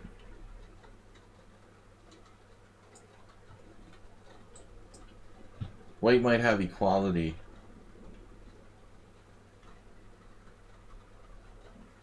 This is like...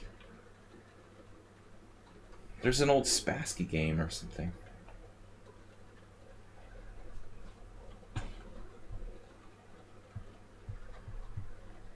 Yeah, there's always a lot of paranoia about laundering money.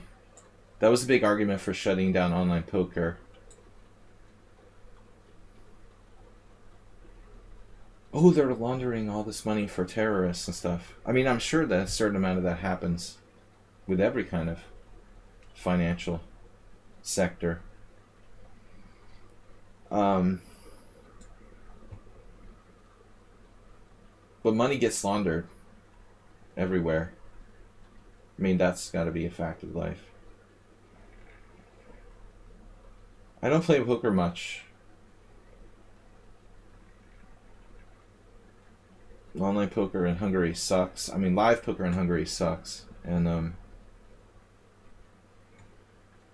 haven't been playing at all online.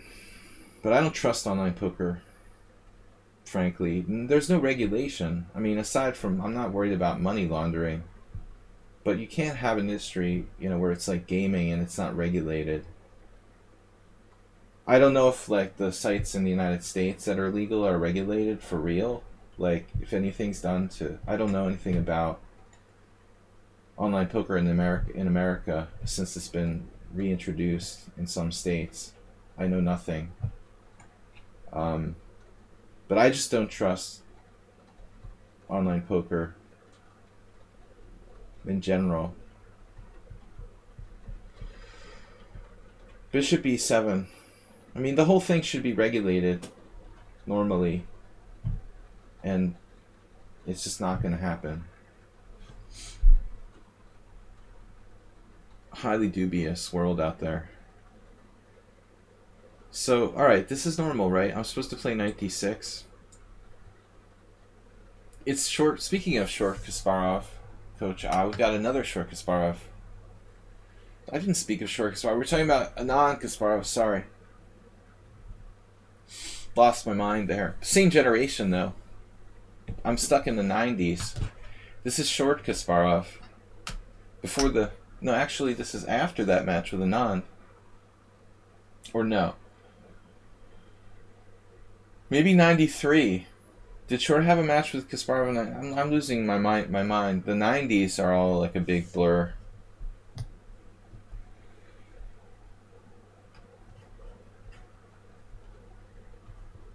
Well, I was here in Hungary when American online poker got shut down. And my account was frozen for a while. I ended up just playing on a Hungarian account after that. But it was bad for me. I lost a lot of like rake back and stuff. The biggest organizer of banning chess in the United States, of course, banning poker in the United States, online poker in the United States, of course, is Donald Trump's good friend, Asserbate's neighbor, Sheldon Adelson, one of the biggest scumbags in the world. He did everything in his power to stop online poker. So this is, he's still donating millions of dollars to Donald Trump. This is still theory, Queen G5.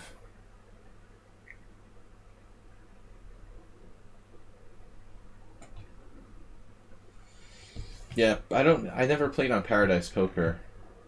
I had a friend, a roommate who did. I think I started with Party Poker. But you can go back even further. No, there was another poker site I played on. I don't remember which one it was first. It's a good question. A5, though. I'm out of book now. I guess Berserker really knows the stuff. I don't recall A5. I don't know what the F I'm doing here, actually. I could be in serious danger. I think this might be a mistake already.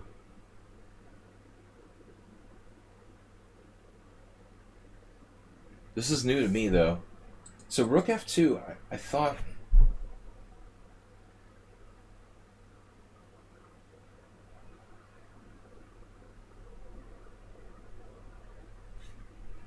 I don't know, I'm getting confused.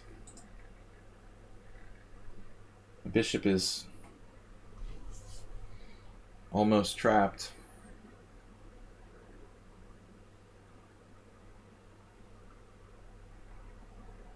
Why didn't that move work last time, for example?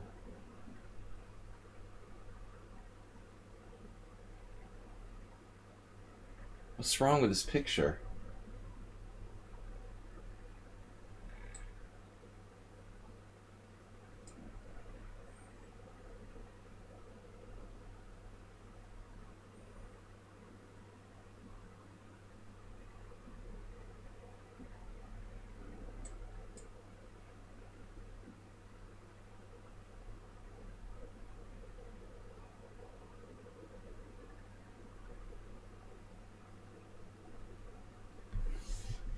So I blundered after a5, I guess. I should probably play like a3 here.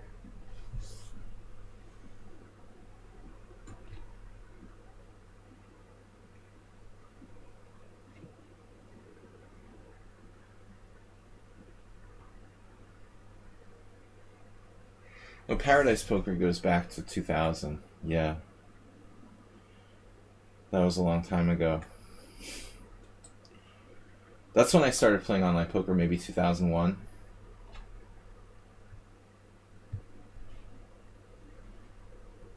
I think I just blundered with c3.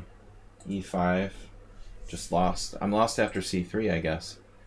But the strange thing is, I don't recall this a5 being a move. And I've actually played this variation for black. Queen h6, though.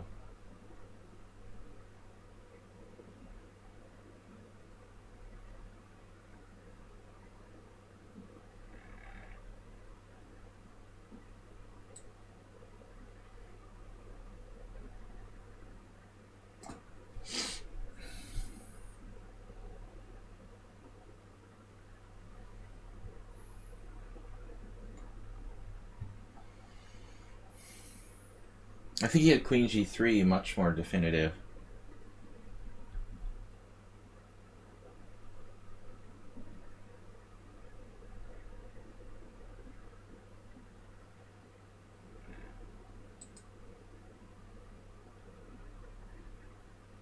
That's kind of impressive.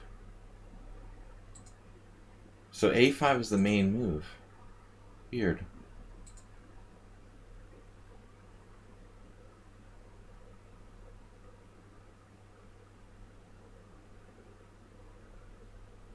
I don't think I realized that a5 was the main move.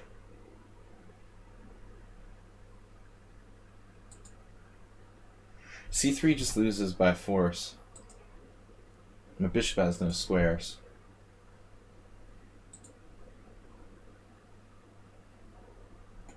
It's funny how there's no games since 2005. I was thinking about my bishop, but I'm forgetting that my other bishop's getting trapped here, of course. So I guess that's a perfect game by black. Alright. We learned something important there. Mad Quick Chess, what? No, it's been a while. Mad Quick Chess, I haven't played in a few years.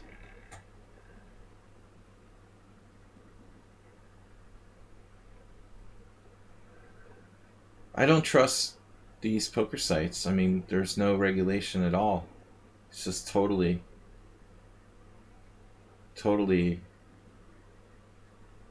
who knows, you know? Yeah, it's in my lichess profile. Forgot about that. Alright, what's up? Dweeb? 7+3. I don't know if anyone else is a subscriber. Maybe if I was... Even if I was back in the United States, though, like, I don't know if there's enough sites that would be worth even playing. The whole online poker ecosystem was, like, destroyed at some point by a lot of factors. I don't think it's worth it anymore. Unless you can invest, like... You gotta have a lot of money. I mean, really. I'm not going to sit around playing sit and goes. $5 sit and goes all day long or something like that. Another thing that destroyed online poker was like Poker Stars making these micro stake, for me at least, creating this ecosystem where there's like micro stake tournaments. So people are getting better and better playing for almost nothing. I mean, it used to be like you could make good money. Now it's like I could make more money playing like or working at McDonald's than playing low stake sit and goes. It's like anything else. It takes money to make money.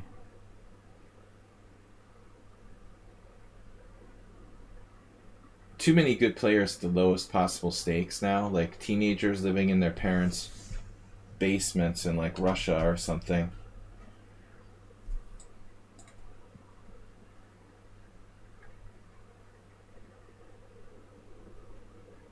It's just not worth it, you know? It's not worth the work. You could make the same money working at McDonald's, mopping the floor. It's another story if you have a lot of money and you want to play medium high stakes.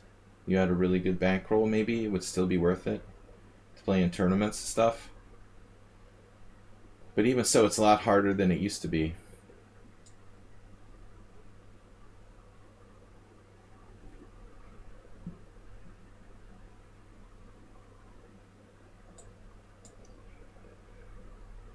If I trusted online poker, maybe I would play again.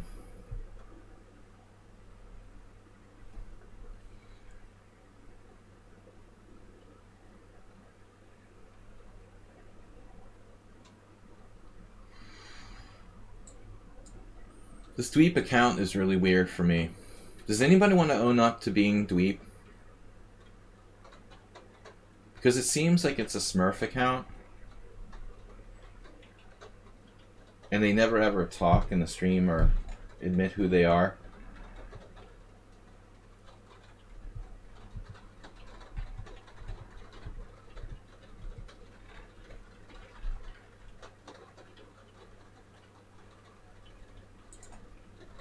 But I suspect it might be one of the regular Smurf accounts. That way you can have two games. Well, not really one of the regulars, but someone else who has another... Someone else who plays me. It's like their backup account. It's definitely not... It's not Acerbate. What is this opening? Knight c6, it's actually Ross Limo.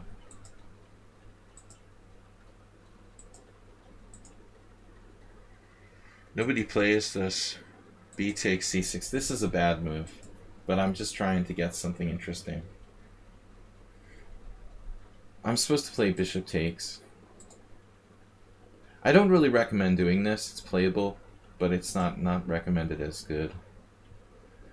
But I'm just so tired of that normal Moscow variation, honestly.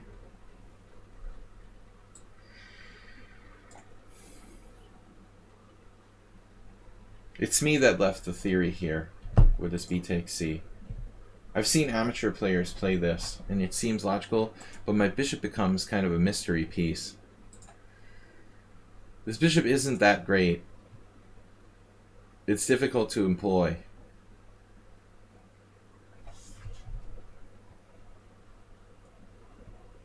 Fortuna chess coach rating with a party of 58. Whoa. Where'd you come from? Fortuna chess coach, welcome back. Huge rating party. Thank you. It's a rainy, sort of sleepy Monday morning here in Budapest, Hungary. Massive raid, thanks for the raid, Fortuna. Good to see you back streaming at the same time as us. I am, Arsenal called him Tuna. I hate this opening. I'm not having fun. Queen b7 or queen a6? Where do you think is appropriate? This could be a problem either way.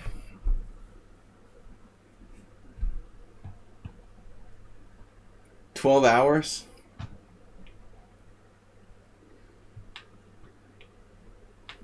12-hour stream? I don't do 12-hour streams. Did Fortuna chess coach? Martini time for me is like 3 hours. I could never study for more than 3 hours. Let alone like stream for more than 3 hours. 12-hour bonanza. Yeah, I'm terrible with... Maybe I should try it someday, but my schedule doesn't really allow it very often. H3, controlling G4, taking away the square. E5 is going to be a problem at some point. I know. This is the mystery bishop. This is so often an issue. I have to bring it back to like C8. Check it out. Go check it out, Wendy. That's my bishop. It might be able to get to the long diagonal and have some effect there at a later time. I was also thinking about C5.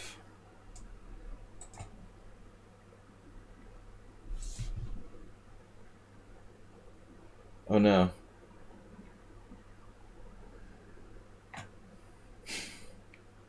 I don't want to know about it, Coach Al. Just makes me hurt.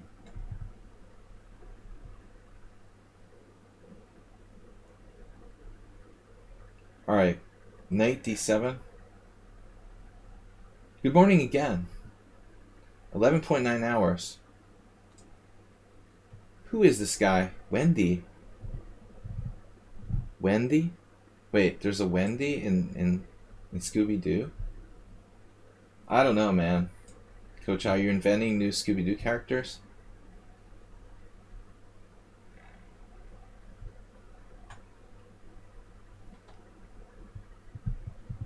I always make little movie references. My favorite is The Shining.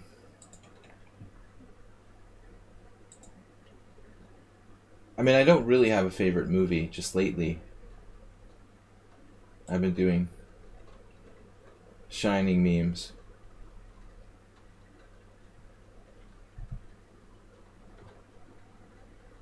Coach, I'm not a true Scooby-Doo fan. That's a good sign, though, as an adult. We're actually relieved you remembered the girls from Scooby-Doo. Because some men your age have a thing for that.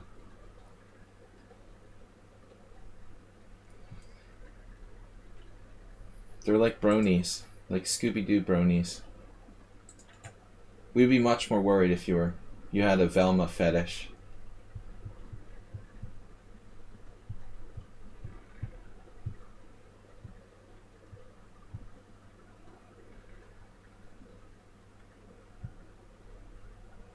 No, Wendy is Jack Torrance's wife from The Shining. I can't remember the actress's name. It's off the top of my head. Alright. Bishop e7. We got our bishop to the long diagonal.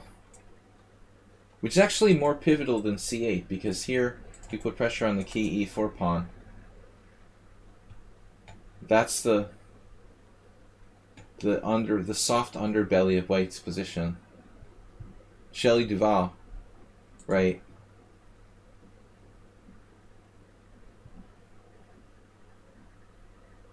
Give me the bat. I don't know why I recently watched some of the scenes from the movie and I just get a kick out of it. Why do I find it so funny? I don't know. Benny, give me the bat. It's funny when he's trying to talk her into giving him the bat back. That's one of my favorite scenes. I was mentioning this yesterday. I like horror sci-fi movies. Kind of a nerd. I'm not into romantic comedies. So Coach Ah will be disappointed.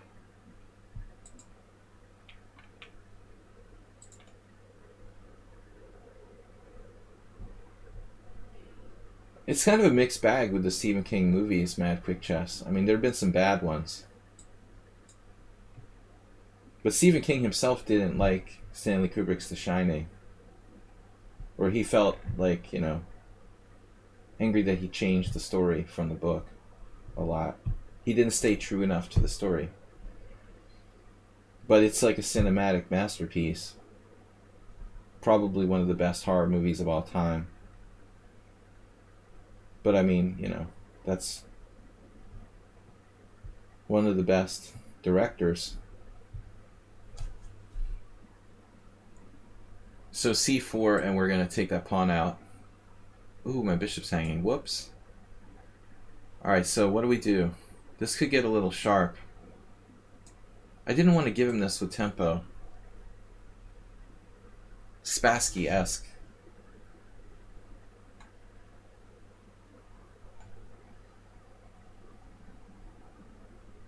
Did you see Dr. Sleep? I didn't see it. I read the book. But I'm kind of like not wanting to see the movie because I know it will be like totally different than the book. I'm afraid I'll be disappointed if I see the movie. For those of you that don't know, Dr. Sleep is the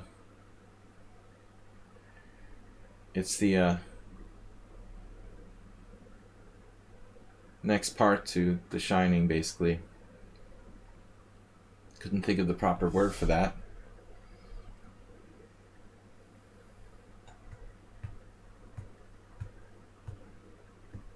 Yeah, it wasn't bad. So what's up here? Nice knight on c5. You got there, Spassky.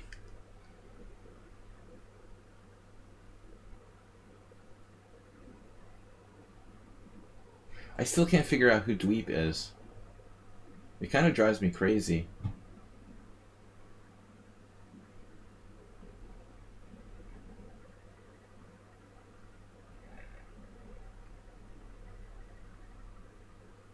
It is fairly new. Alright, besides movie reviews, we try to play chess, though the chess hasn't been going well lately, so we'll maybe be better off sticking to movie reviews. Bishop g2.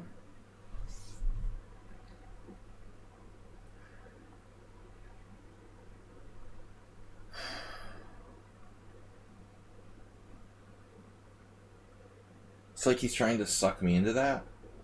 It's like a trap. Basically.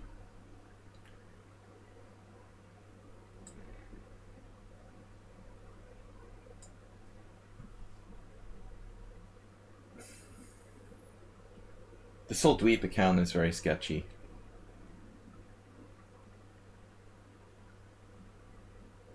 Can I take the pawn on a2? I was thinking about this earlier. It's such a stupid materialistic move. But I mean, honestly, it's still a pawn.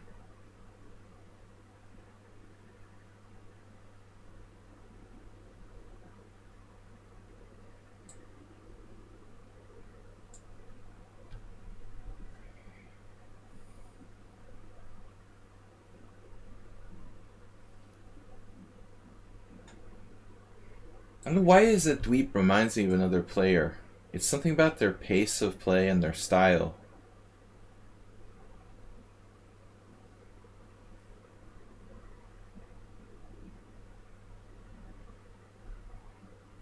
The fact that they don't communicate, for me, is further evidence to the fact that it's a Smurf account. They would belay the... They would expose themselves as the Smurf that they are. Alright. Car park. I've played now 12 games. Guys, earlier today, Miralles played his 294th game against me. I was thinking that's remarkable. Again, thanks for the raid from Fortuna Chess Coach. Much appreciated. But it's pretty amazing that I've gotten to the stage where I've been streaming for 4 years. And let's see, 2016, 17, 18. This is my 5th year. Dude, that's kind of scary. Pawn to be wild. Is this you? Thanks to Murph? Oh, Smurf, you mean. But that's a different Smurf. Murph the Smurf. Murph or Smurf? Pawn to be wild is Anatoly Car Park. So, but I was thinking, man, okay, 5 years of doing this. That's unbelievable. How is that possible? That's basically when I stopped playing poker full time. G6 is a good answer to Wing Gambit. Well, this is not really a Wing Gambit. This is this... What is it called? We had this discussion a week ago. It has some weird name. Chess Smurf. But, whatever you want to call this, it's a good answer to this. Yes, I think G6 is probably the simplest way to deal with A3. But on the other hand, you know, if you're not playing Sicilians with G6, you may not want to do it. For me, it makes sense because I play this type of setup anyway in the Accelerated Dragon. I'm very comfortable with it. If you're playing Sicilians with E6, though, you may prefer to opt for something else. It has another name, Coach Ah.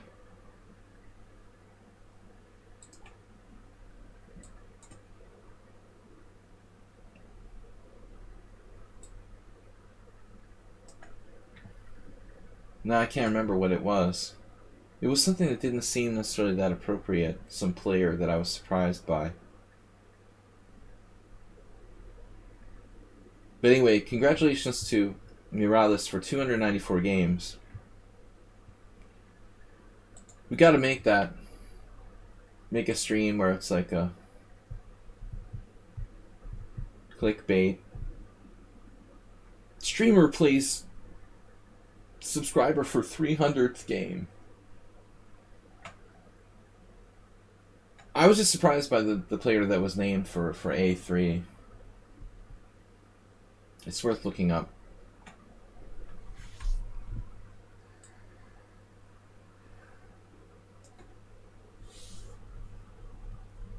I know Shimon Williams plays it.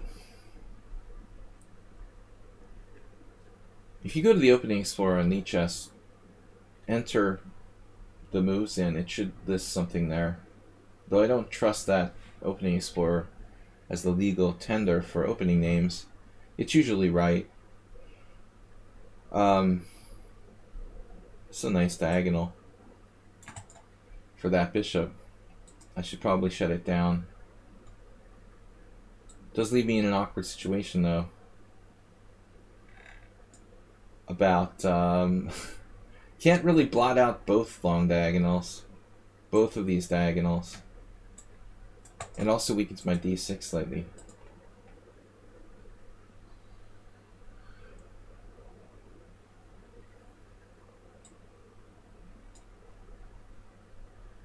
I refer to this as Petrosian's formation, though I've heard other names used for that as well.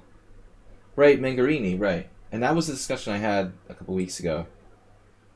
Ariel Mangarini was a master from New York, and ironically, I was probably one of the last people to play a tournament game against him. He was getting up there. It was around 1989, I think, and I lost against him. But the ironic part of it was that he didn't play A3. Like, if this is supposed to be named after him, you'd think he would have played it against me. The opening was E4, C5, knight f3, e6, c4. I don't know. I don't trust those opening names that much. But I'm thinking that was God. I mean, it had to be one of the guys like last tournaments where I played him. He was already way up there. And I don't remember him playing after that. But he beat me. I was lower rated. He was around 2200, and I was, he was probably like 2250. And I was probably 2000 rated in 1989. So, it's funny though that he wouldn't play given the chance if that was his variation. I'm also wondering, you know, maybe he played it on move 3, a3 on move 3. Is a system you might use that move order in certain circumstances. It only shows my games back to 1990. Yep, this game wouldn't have made it in a database. It was like the New Jersey Open 1989 or something like that. I can't remember specifically. I would guess 1989 New Jersey Open. This is a debatable move by me. But I remember being disappointed that I lost, even though he was a master.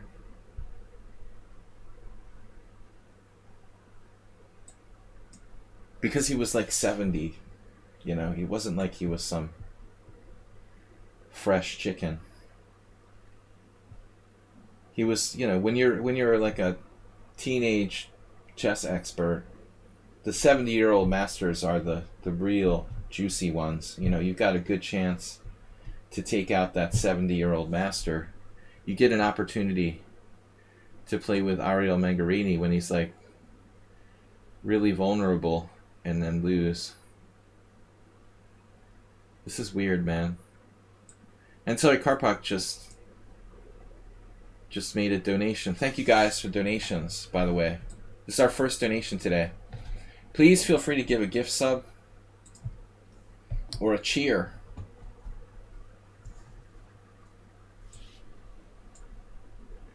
Coach, New Jersey Open's no, not traditionally held in Morristown.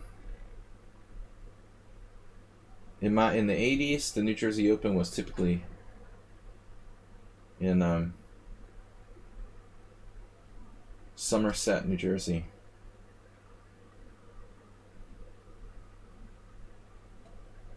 King G7. I don't think I've ever been to Morristown.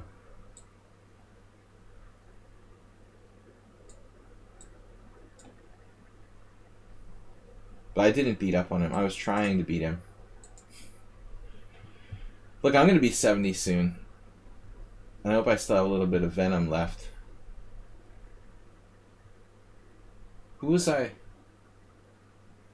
Oh yeah, Schieberspieler was talking about, or he showed a game where he beat a 75-year-old IM.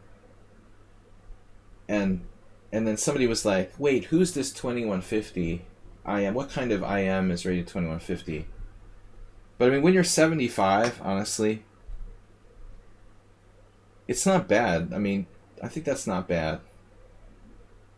To still be playing at the 2150 when you're 75. It's not a world record or anything, but it's respectable. I don't think that's a shame. 75. If your peak rating is 2400, you're like a weaker IM. Drop down to around 2150. But Mangarini wasn't an IM. He was just like, I don't think he was even a FIDE master. He was like a national master. He could have been a FIDE master. Come to think of it, I'm not sure. Averbach's just milking his rating. Dude, but Averbach quit really early. I mean, I saw a game.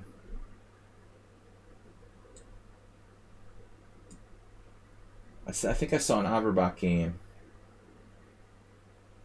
recently I don't think he's played at all, like, in the last 20 years. So, Averbach just, like, basically quit when he was, like, 65 or something. I mean, he doesn't play. He didn't play at all. That's different, you know. If Averbach has been playing since he was 65 regularly, he would be like, he would probably be like 2200 now. I mean, there's just no way, you know. He's got that rating, it just hasn't changed in the last 25 years.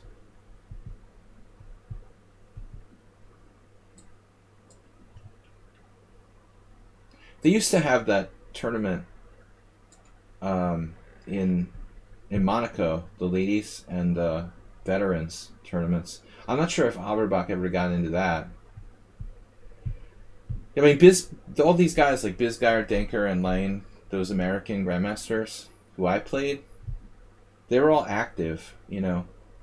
They're all really active. When I played Bisgeier the last time, he was like 2300.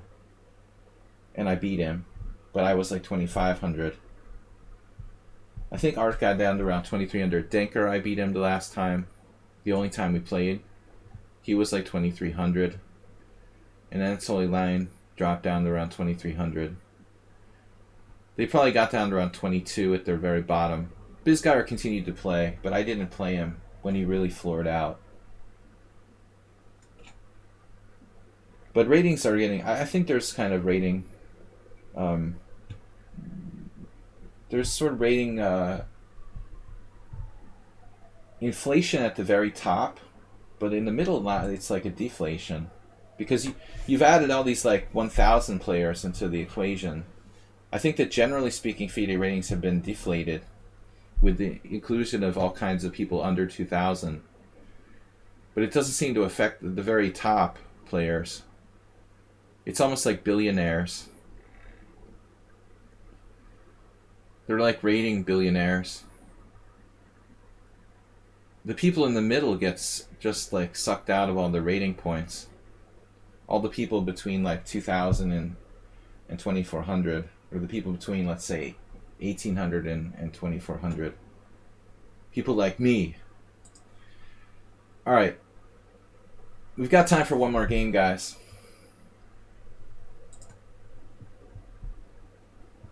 FIDE ratings under 23 are deflated. Well, my rating is deflated in the US. You're talking about FIDE ratings under 2,300. Well, that's a different story. Dude. They're just not rating the tournaments for FIDE. In a lot of cases, man. A lot of people just don't even have ratings. It's always been that way.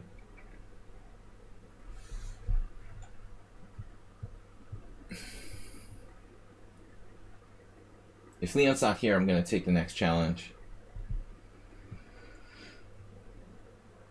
I mean, honestly, Coach, I used to know, like, in the 90s, there were, like, national masters who didn't even have FIDE ratings, you know.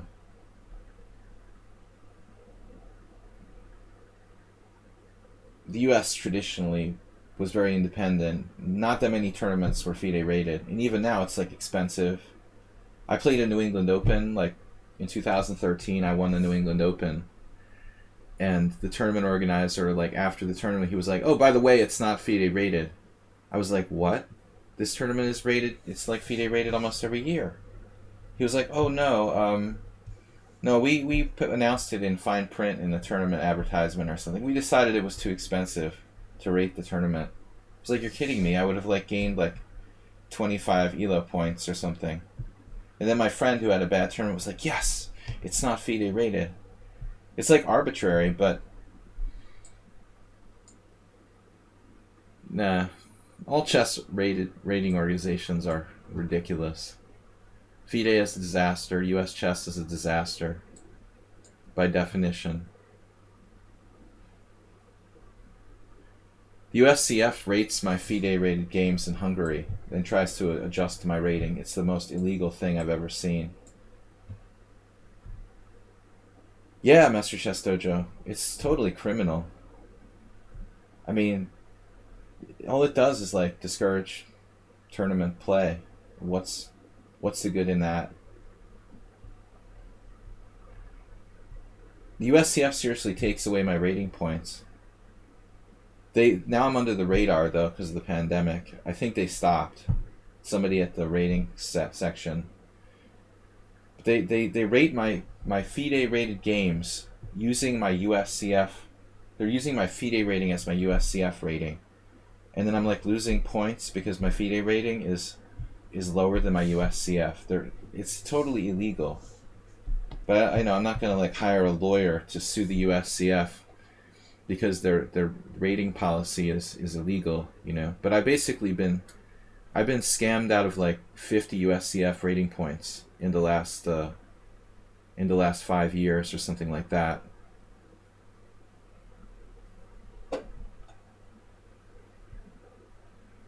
Literally, I've gone from like 2450 to 2400 from my USCF rating. It's like without playing a single game against a USCF rated player. It's totally illegal. But I joke about it. It's Caruana's dad that did it because when he was here, like in Budapest 10 years ago, when he left the U.S., they were complaining, and he's the one that petitioned USCF to start doing this policy. I don't know enough about it, honestly. But they did it to try to get more FIDE rating, to get more USCF rating points for Fabiano or something, I guess. And it sort of just stayed in place ever since then. It's messed up because like for a while it's like it's turned on and then it's turned off. The policy is like changed on and off.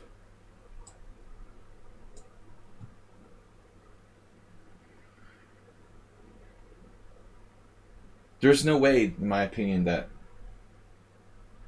tournaments played outside the United States against non-USCF members should be affecting your USCF rating. That's absolutely illogical.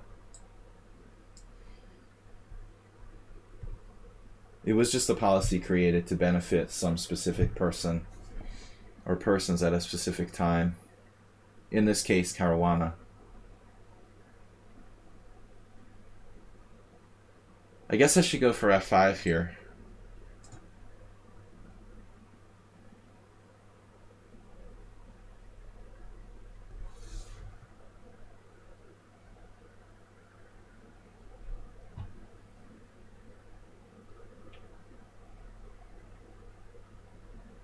Interesting. I guess we have to go with F4, just to full close it down.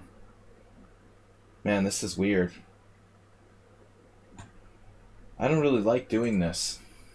But pawn takes pawn, bishop takes, knight f6, bishop g5 starts to get kind of weird. Maybe I could have gotten away with that.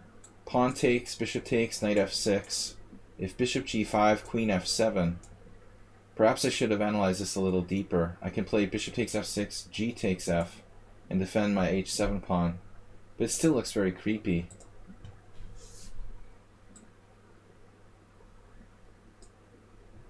The pawn wall.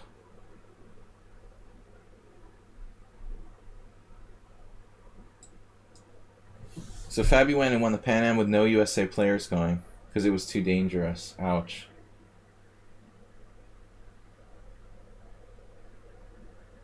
Yeah, that's typical chess parent.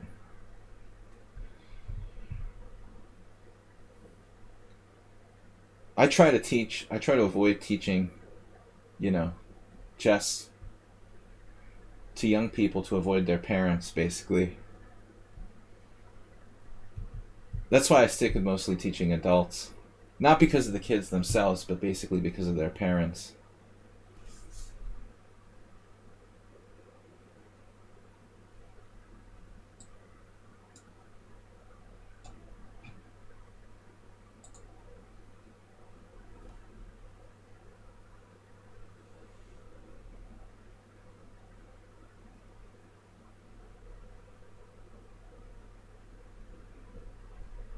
As much as I want to take a draw here, I'm not going to.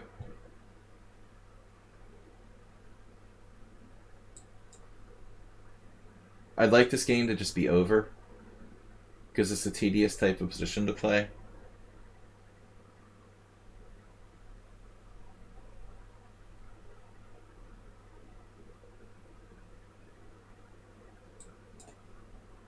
I don't know which diagonal is more dangerous. Check this guy out. 1805. I guess he plays in the streamer battle. Luca Brasi. He's got the central thing down. How about your king?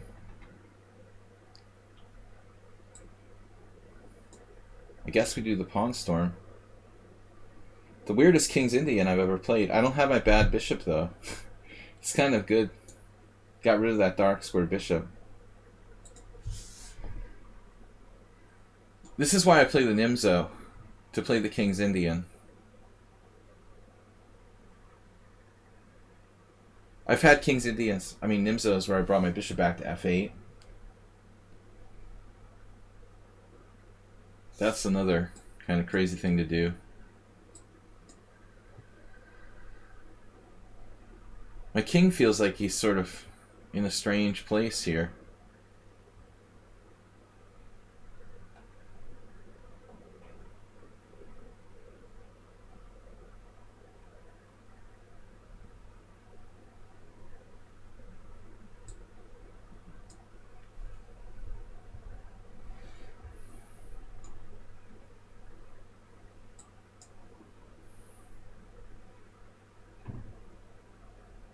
Traffic jam.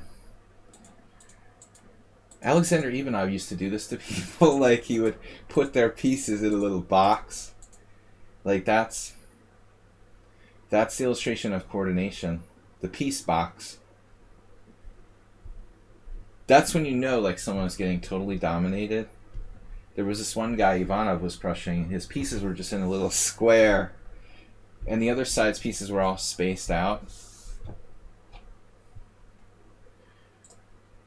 Mule Skinner says Bloodgood was rated 2759. Oh, that's the classic jail guy.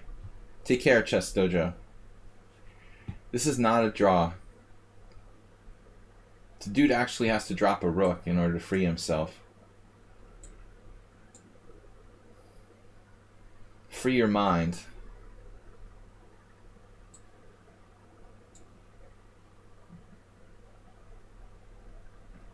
Only a draw if all the lines are closed.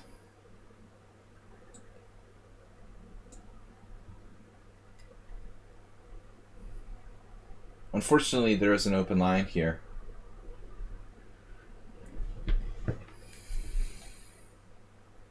Yeah, it's funny how you know that story, Mule Skinner.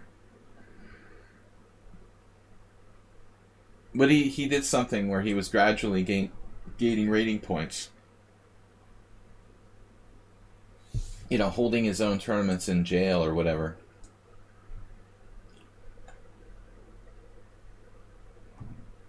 He was, I guess, directing tournaments of his own.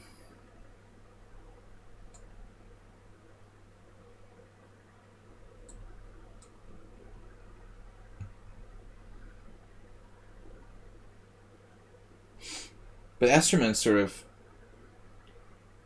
had some scam going at the Boylston Chess Club where he was gaining 1 rating point every game or something by playing like 1,300 players. It sort of reminded me of that. He would like enter tournaments, play a 1,200, gain a rating point, and then drop out of the tournament till he like raised his rating into the high 2,500s or something like that. Highly suspicious.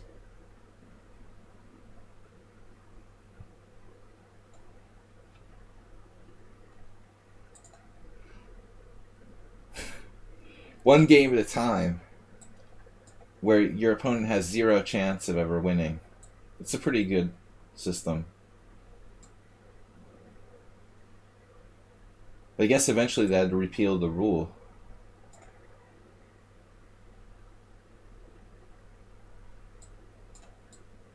This is a good lesson in closed positions and coordination.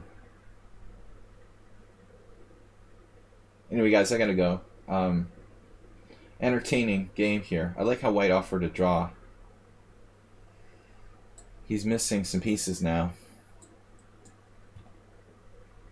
Eventually we got in there. This is an extra pawn. The white squared bishop.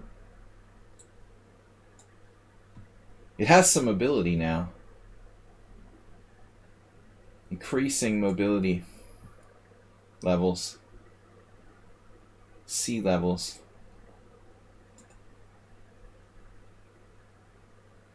It's not quite mate yet.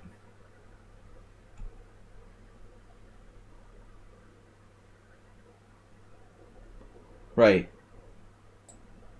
Yeah, it's a very debatable rule. That wasn't the policy for a long time. It's not the way it works in FIDE now, but that was how the USCF was running for a little while. It was getting exploited. Alright, guys. We got to be back tomorrow night. I'm going to be taking challenges. Sorry, we're going to host a Blitz tournament tomorrow night. Excuse me, Rapid. Let's start over. Tomorrow night, Tuesday night, 6:45 CET. I'm hosting a Rapid tournament here on lichess and Twitch. You have to be a member of our Pawn and Horses Club to play and join. Angel just followed. Thank you for the follow. Thanks to Chess Dojo for hanging out with us, and thanks to Fortuna Chess for the very generous raid. Have a great week, guys. I'll see you tomorrow night for a Rapid tournament. Bye-bye.